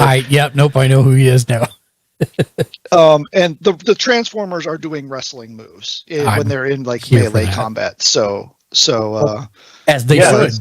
there's just like someone's got a There's you got Soundwave giving the big leg to Optimus there. Right. So it's This is the trades these are trades. Is this the first or second trade? this is the first trade. The second trade just dropped. Okay. All right. I might have to get that. But it's another one where I'm like, I'm doing this comic collecting thing wrong. I should be getting this by issues, not by trade. But say lovey. So yeah, I guess that's the last thing I'll go with then, because I couldn't remember since it's been so long if I had mentioned that last time or not. No, you had not. All right. Well, there I have now. So yes, that's another one. I'm pretty excited to get the second trade in for that one. I'm also getting more trades of Something is Killing the Children and Department of Truth. So. Oh, damn it. I gotta get that. Scott Pilgrim anime has been canceled for season 2. Just FYI. Oh, really? Yep. I thought because I didn't watch it's because I didn't watch the first season. That's what happened. Same. And I'm upset. Sorry. I had the trade of Ministry of Truth. Is that what it was? Division of Department of Truth. Department of Truth. I had to trade at Department of Truth, and something got spilled on it somewhere along the line, and it like ruined it. And I was just like, oh man, I was like 3/4 of the way through it. Yeah, that's not an art style that would handle having something spilled on it very well either. It just turned to mush. Does Tinian do the art on that too, or is he just the writer? He doesn't do art too, does he? I can't answer that one. I'll figure that out later. Actually, Department of Truth, Volume 1 is right there. I could probably just look. Anyway, if we're going to do something else like news or anything, we should probably get on with it. Otherwise, I'll just sit here. Yeah, I just want to know, like, we're mostly a positive podcast. Oh no, what happened? I just want to know how delusional the Overwatch devs are. Based on what little I understand and hear about this, quite, I would say, is probably the answer. That's what I'm saying. It's like every possible thing. Now they're teasing Overwatch classic modes to make it like the original Overwatch was, but take people back in time to different time periods. Like, that's not going to keep your player base when Marvel Rivals comes out. When Marvel Rival comes out, you're done, son. That's like, it's like the entire Overwatch 2 community does nothing but talk about how great Marvel Rivals was and how they can't wait to make the transition once it drops, which is, I believe, in December, if I remember correctly. Fact checking. Yeah.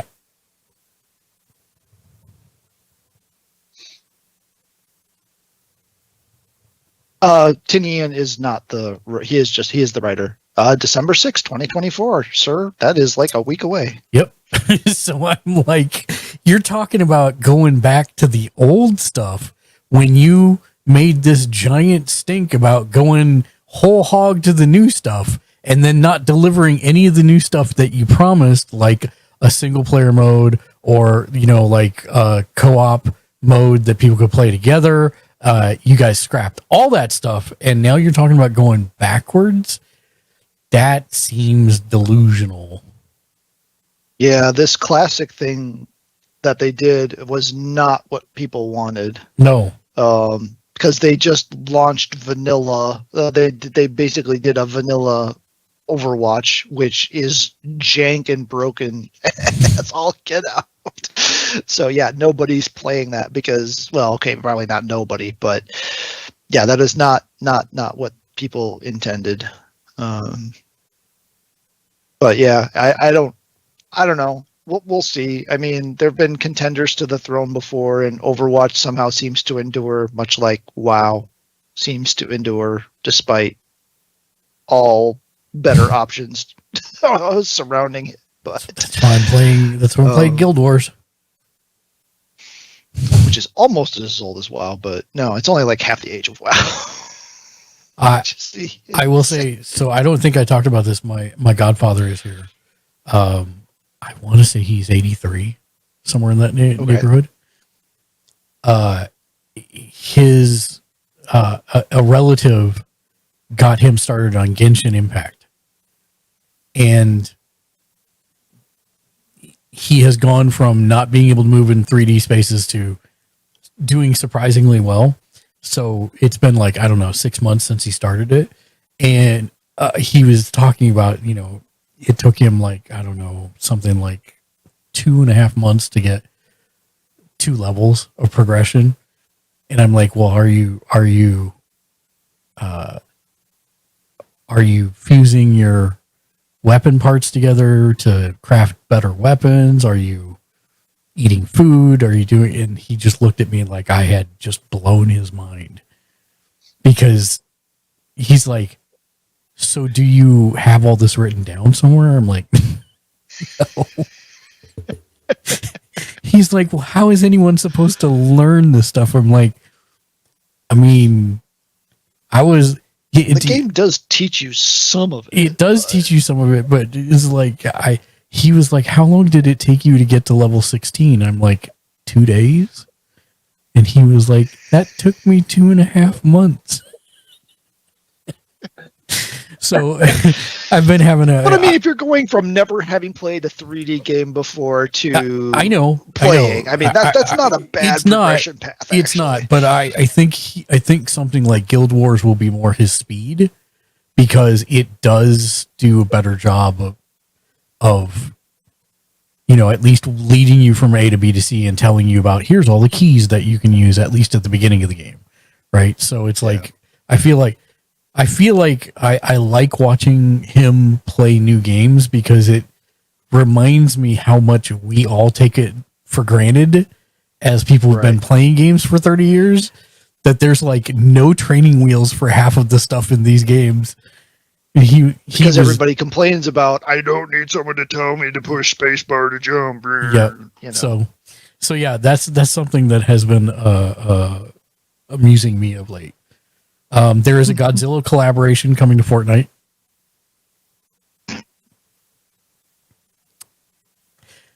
Hopefully it's like just like a storm, like not a storm thing, but like when they had the tornadoes and stuff, right? Where it's just map stuff happening, right? Randomly the building you're in blows up because Godzilla decided he didn't like it. Final Fantasy VII Remake Part 3 will have an easier platinum trophy. Well, that's good, because the platinum in Rebirth is insane. And people that have got it, props to you, because you put in time. Recent Call of Duty Black Ops 6 update makes Steam version unplayable for fans. So it's Black Ops. I'm just kidding. I played the Blops 6 campaign. It is actually really good. Listen, Shank was in here singing its praises. Most people who've played it said it's really, really, really good. Like it is one of the best ones that they've done in a long time. Yeah, and to have like I don't even want to say like an explanation for zombies mode in the game, or to be able to work the zombies mode into the game in a way that makes sense, right? It's just like, that was a really, really, really good. Obviously, I didn't get all of the story stuff because it's the only Black Ops Call of Duty I've ever played, right? But I mean, it's pretty good as a standalone, with a couple of exceptions in the story where they're clearly referring to things that have happened in the past that they don't really explain. But overall, I was really impressed. That was a good jumping in point. Again, didn't touch the multiplayer because not what I'm here for. But for a single player campaign, that was surprisingly well done. And I don't even know who's responsible for it, because everybody's logo comes up on the splash screen for this thing. Like literally every game developer in the universe worked on this game. It's ridiculous. It's like the equivalent of that joke is just like where you see where, people writing music and they're like a bunch of lyrics, and it's like Bob Dylan writer, Bob Dylan producer, just like, one person on it. and it has like a pop song today, and it's got like 57 producers and everything listed on it, and then the lyrics are just like like baby, baby, baby, baby, baby. It's like yeah. Virtua Fighter 5 after 27 years is coming to Steam with a update. Wow. Called Virtua Fighter 5 Revo. This would be the first time it's on PC. And Virtua Fighter 5 was launched in 2006 in the arcade. I was just saying that's so 27 years. Been a hot minute, and that's wow. We're not quite Damn. 27 years. 17 years? No. I can't do math. 16 to 26 would be 20, so 18. Yeah. So yeah, that's crazy. But yes, it will be coming. I'm actually super excited about this. I have heard there was a new one in development. I don't think that it's this, but it could be. Which this series has a soft spot in my heart because that's the one I helped put myself through college playing in fighting game tournaments for. And it is one of my favorites of all time. Each character has like 100 moves. So it's kind of crazy. Insane. Yeah. It is a real good. I'm not any good at that one. It's too technical for me. I'm not any good at it, but it's always been impressive. I'm assuming the patch brings it up to modern visual standards, at least to some level. Yeah. And quality of life improvements, all that type of stuff. Final Fantasy 14 announced that it's coming out with a mobile edition, which I was like, are they just going to let you play the MMO from mobile? And the answer is no. It is its own game. Yeah. But and it looks like pre-Realm Reborn. like the graphics and stuff look like pre-Realm Reborn graphics and stuff. So I'm kind of wondering if this is how they're going to let people play the 1.0 story again, like for those that weren't there when it launched, just because of how it looks, or if it's just compromises being made for the phone. But they did come out and say they will not feature gacha mechanics. And they're saying it's going to have minimal monetization, but nobody believes them. So we'll see. It's not going to but because never mind. I don't know. The trailer did not tell us anything other than you saw the 3 starting areas. You saw Gridania, you saw Ul'dah, and you saw Limsa Lominsa, and that's really all we could tell. Other than the Mughals got together to stage a primal battle mock-up, which was weird, but primal are what the summons are called in 14. But yeah, that was weird. I watched that trailer and went, I'm more confused now than I was before you just said Final Fantasy 14 mobile. So I'm interested. I'll see what it does. I know my Mitchell is excited. It was actually on my notes here to bring up if it didn't come up that I needed to bring that up for him.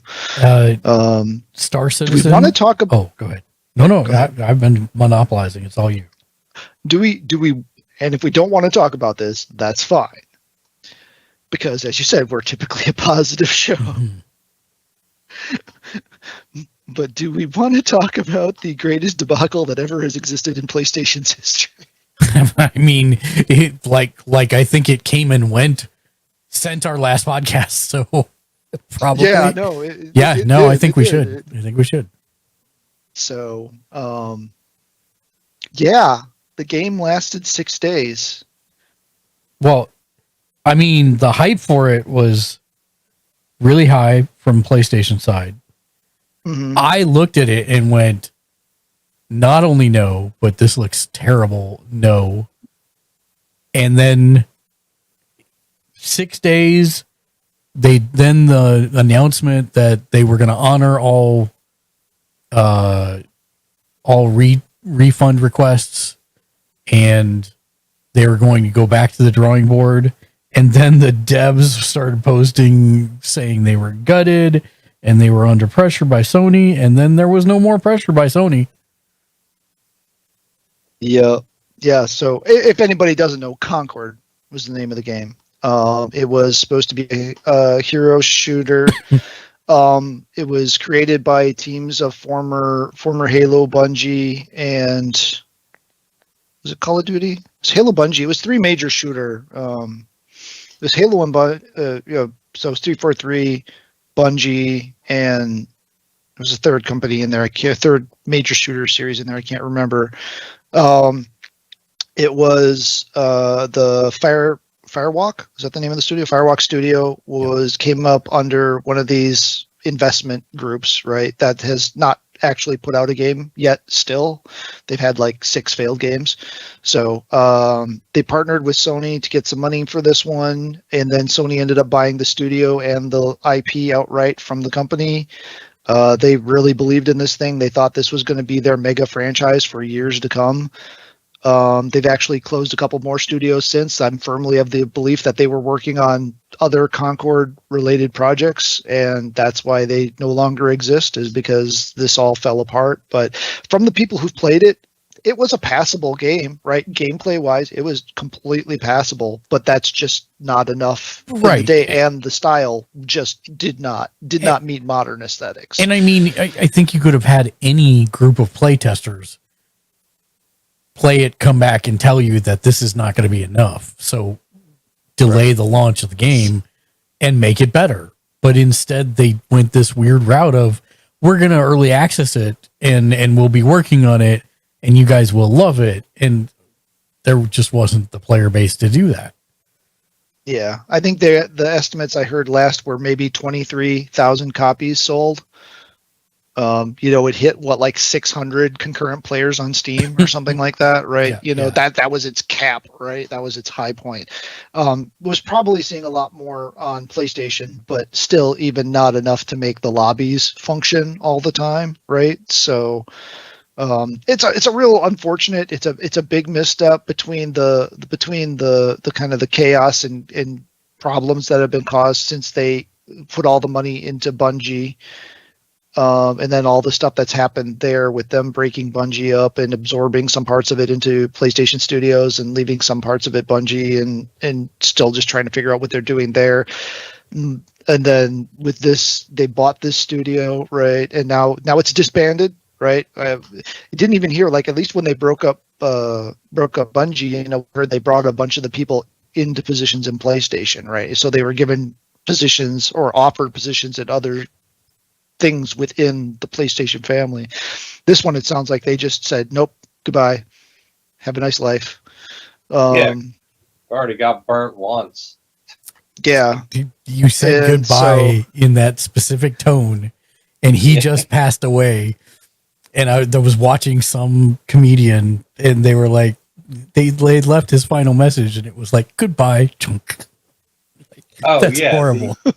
The AOL guy, the voice, right? Yeah. Oh man. And now we've got Sony. This is not PlayStation, but Sony looking at buying the group that owns FromSoft. Yeah. Again, this isn't about the games. This is about manga and anime. That group just happens to have a controlling share of FromSoft and a couple of other dev studios too. So they don't actually own them. They just own a controlling share of interest in a couple of different development studios, one of which is FromSoft.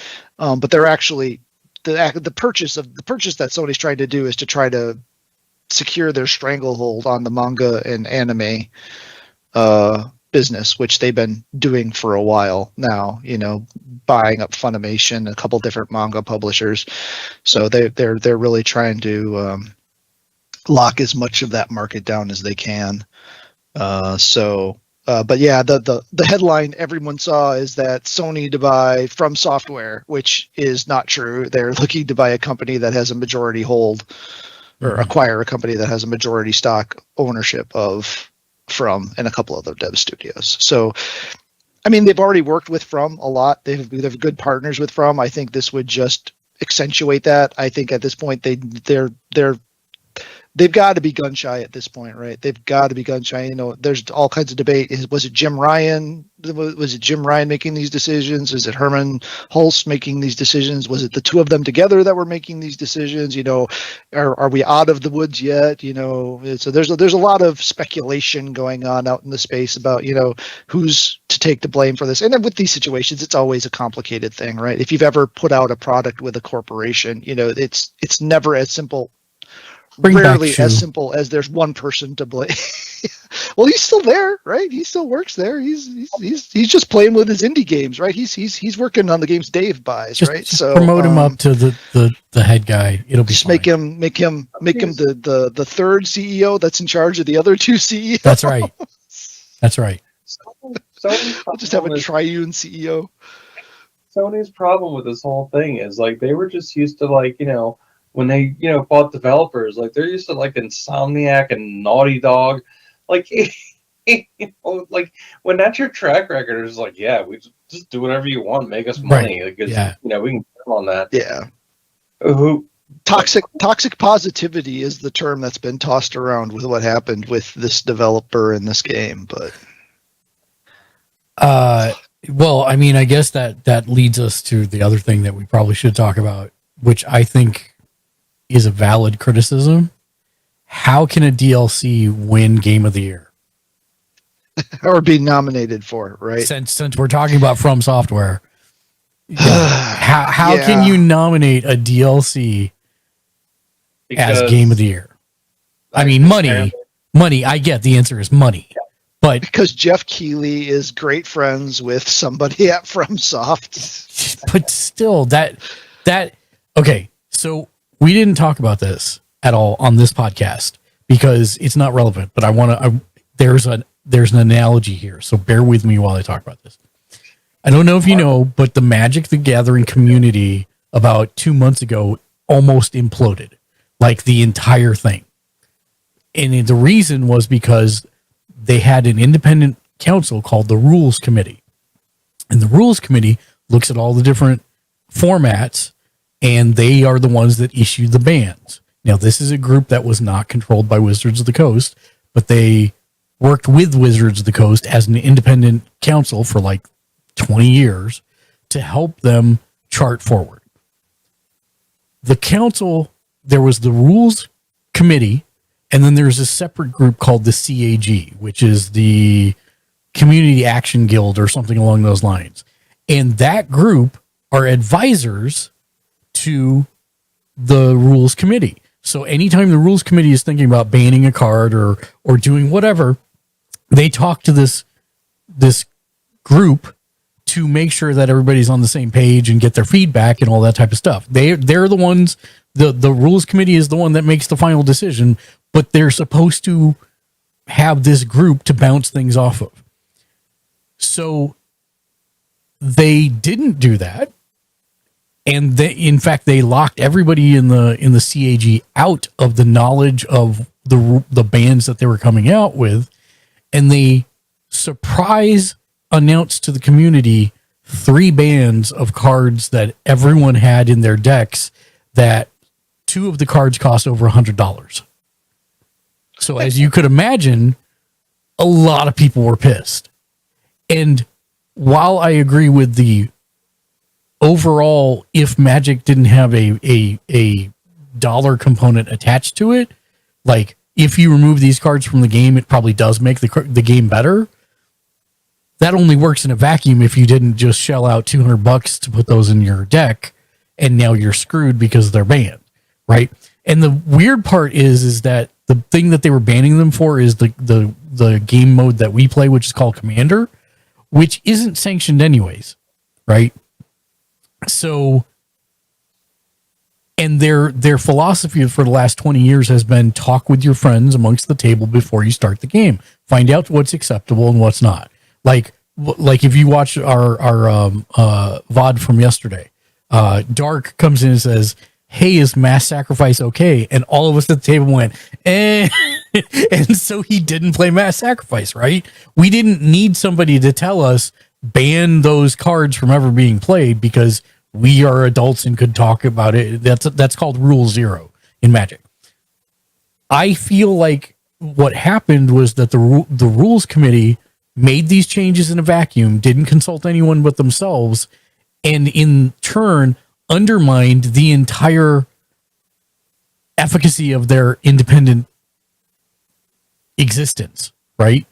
They got death threats from everybody. They had to disband the committee, and then Wizards now is running it, and they've appointed a bunch of other people, but at the end of the day, Wizards is now running it, which is good for nobody, right? Though it was better to be an independent thing, but they undermined their own authority for people to trust them to make these judgment calls. And I feel like this is exactly if what you're making decisions based on the current price of a card, then you have no authority anyway. I'm not saying that I agree with some of the ones that they banned. The problem is that they didn't warm the community up. They didn't talk to their advisors. They didn't do anything. They're just like, here's 3 big expensive card bans that everyone has in most of their decks. And that's really the crux of the issue, is they could have handled that a lot better. But I almost feel like this whole thing with Jeff Keighley is real close to a similar analogous situation, where it's clear money, too, right? Yeah, money and relationships are affecting what gets nominated as Game of the Year. Yeah, I mean, Jeff Keighley is the Game Awards, right? I mean, Right. yeah, there's a committee, but at the end of the day, it is Jeff Keighley, right? Right. So that's why everything Hideo Kojima is there, right? Because those two are good old drinking buddies. I mean, I don't think they know they drink, but you know what I mean. Yeah. That's a good old boy network, right? And then, Jeff is so privileged that most of us can't even understand the level of privilege that he lived and grew up with and exists in, right? I mean, he's got a charmed life, right? He doesn't understand us. We don't understand him. It's amazing that there's been as good of a relationship on all the things that he's done as long as there has been, right? Mm-hmm. Yeah. So, I mean, this is the first time. Well, it's not the first time, but it's the first time it seems like the wheels really might just come off the bus, right? Because if Shadow of the Erdtree does win, which is looking likely, right? There may be enough of an outcry that this is the last year that the Game Awards as they exist today happen, right? I mean, this could be that level of event. But then there would be some people that would argue, should Final Fantasy VII Rebirth be eligible because it's just a remake of an existing game, right? So I get with how do you go? I mean, understand it's a very different game, right? It's a very different structural. The story is not even quite exactly the same, right? So I get there's levels of difference, but. And maybe there's got to be some sort of criteria set in, like, okay, it's got to be at least so many hours worth of content or something. But then how do you, if it's a DLC for a shooter only game, right? How do you do that? Because you might play 1,000 hours of it, but there's a huge difference between like a new DLC pack coming out for a fighting game that includes a new level and a new fighter and some new costumes for the existing fighter, and something like Shadow of the Erdtree, right? It's a miniature version of the full game. Right. But my point is like, it's still not a new game. No. So it should automatically be disqualified. And it's like, it requires the base game to play. So right. Yeah, exactly. That's my point. If Monster Hunter Wilds comes out with just the most amazing $20 DLC expansion that actually is way bigger than just a creature, and it introduces new mechanics to the game and it changes everything, that's phenomenal. But it shouldn't be like nominated for Game of the Year when have we had this with MMOs ever before? Has something like a WoW expansion or a Final Fantasy 14 expansion or anything like that ever been? I don't think so. I don't think so. I don't know. I have to double check that, but not that I can recall. Has a WoW expansion ever been nominated for Game of the Year?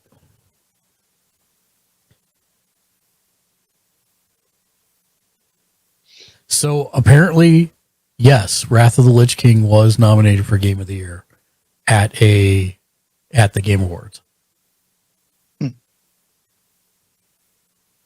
What was it? By any chance, a slow year? Like, kind of curious. Like, what were the other contestants? Was that they just need like the round out of 5? You know.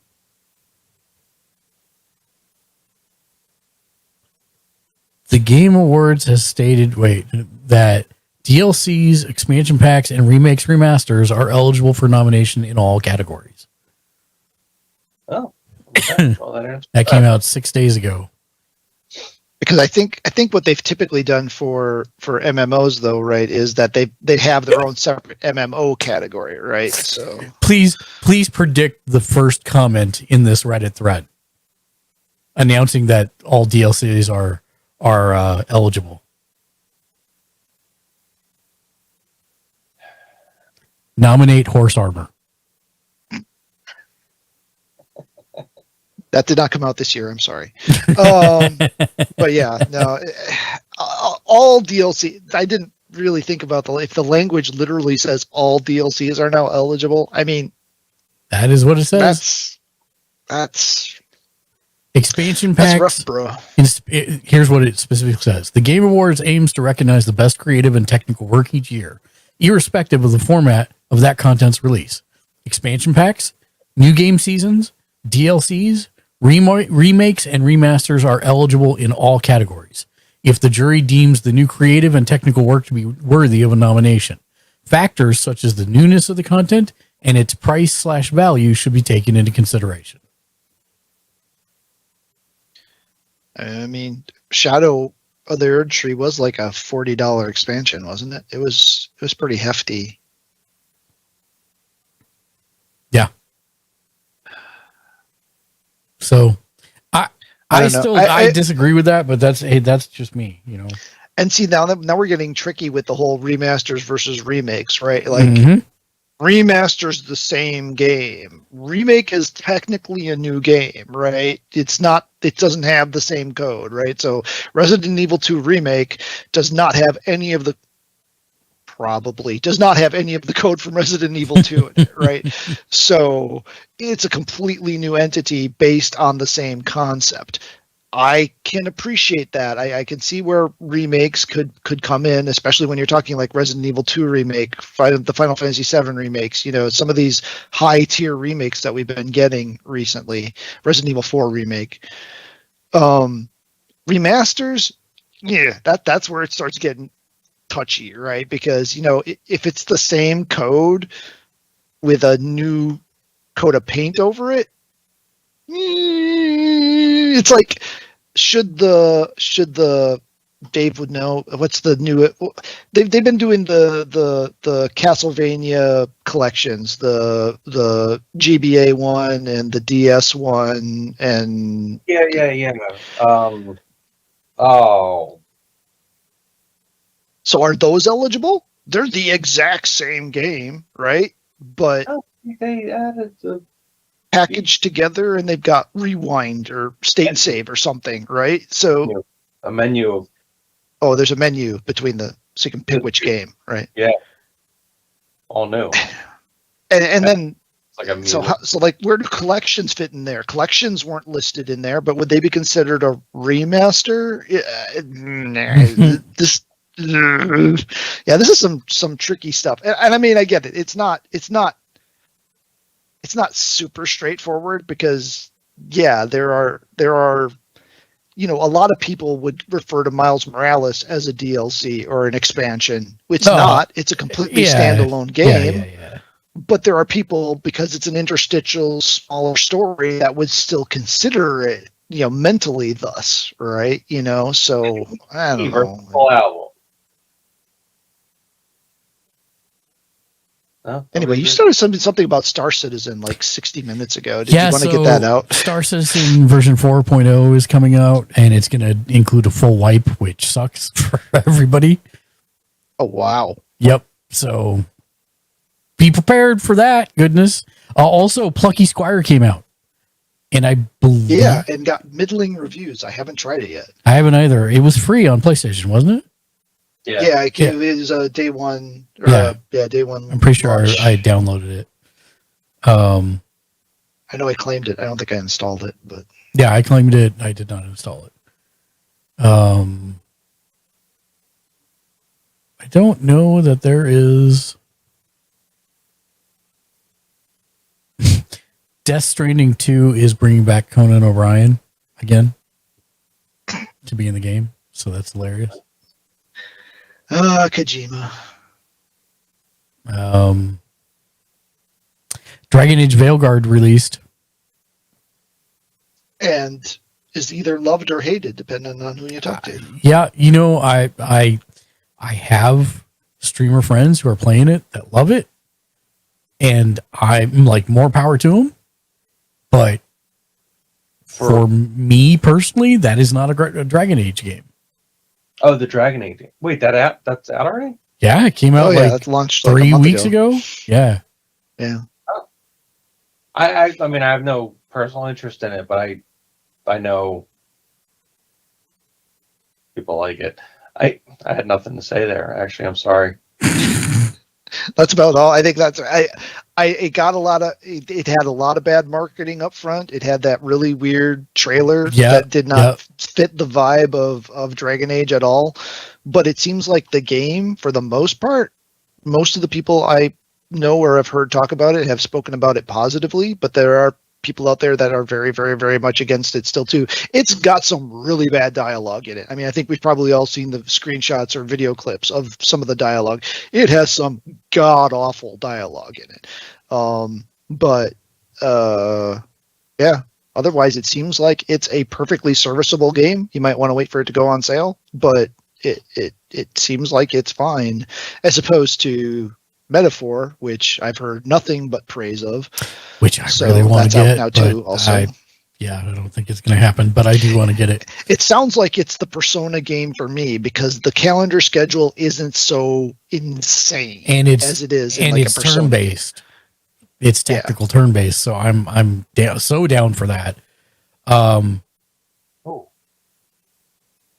the only other thing we confused Dave. Yeah. What's wrong, Dave? No, I didn't realize it was like I was kind of like not paying attention to that so much.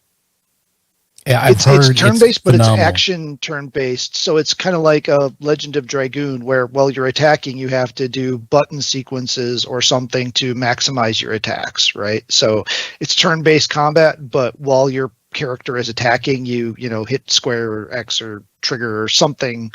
I don't know exactly what, because I haven't gotten that into it, but you actually like how it was in Legend of Dragoon, where you had a certain button sequence to make the thing go long, the attack go longer. The friends that I have had that played it said it's Persona in a fantasy universe, which I am so here for.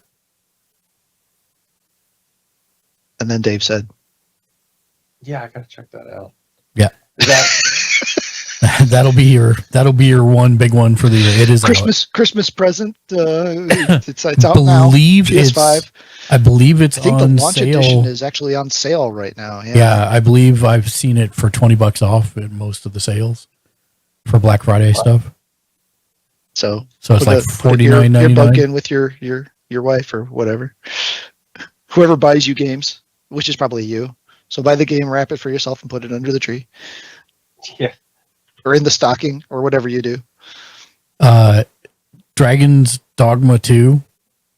I have really wanted to play it, but I have abstained because I was pissed off at them because they, like, instead of putting multiplayer into the game, they made this, like, NPC system for NPCs to play with you, and you're telling them what to do, which you wouldn't have to do if it was just multiplayer. Well, looks like they're going to do multiplayer. So thank God. Yeah. Finally. So I will probably pick that up at some point if they do indeed do that. I think I mentioned it before we started the show, but the author group known as James S.A. Corey, who wrote the Expanse series, have launched their new series. The first book of which is called The Mercy of Gods. And it was announced this week that Amazon is optioning to do a show based on that series. So I think it's tentatively scheduled to be a 3-book series, but so was The Expanse, and it went on for 9 books. So so we'll see where that ends up. But it's another sci-fi series by that same duo of authors.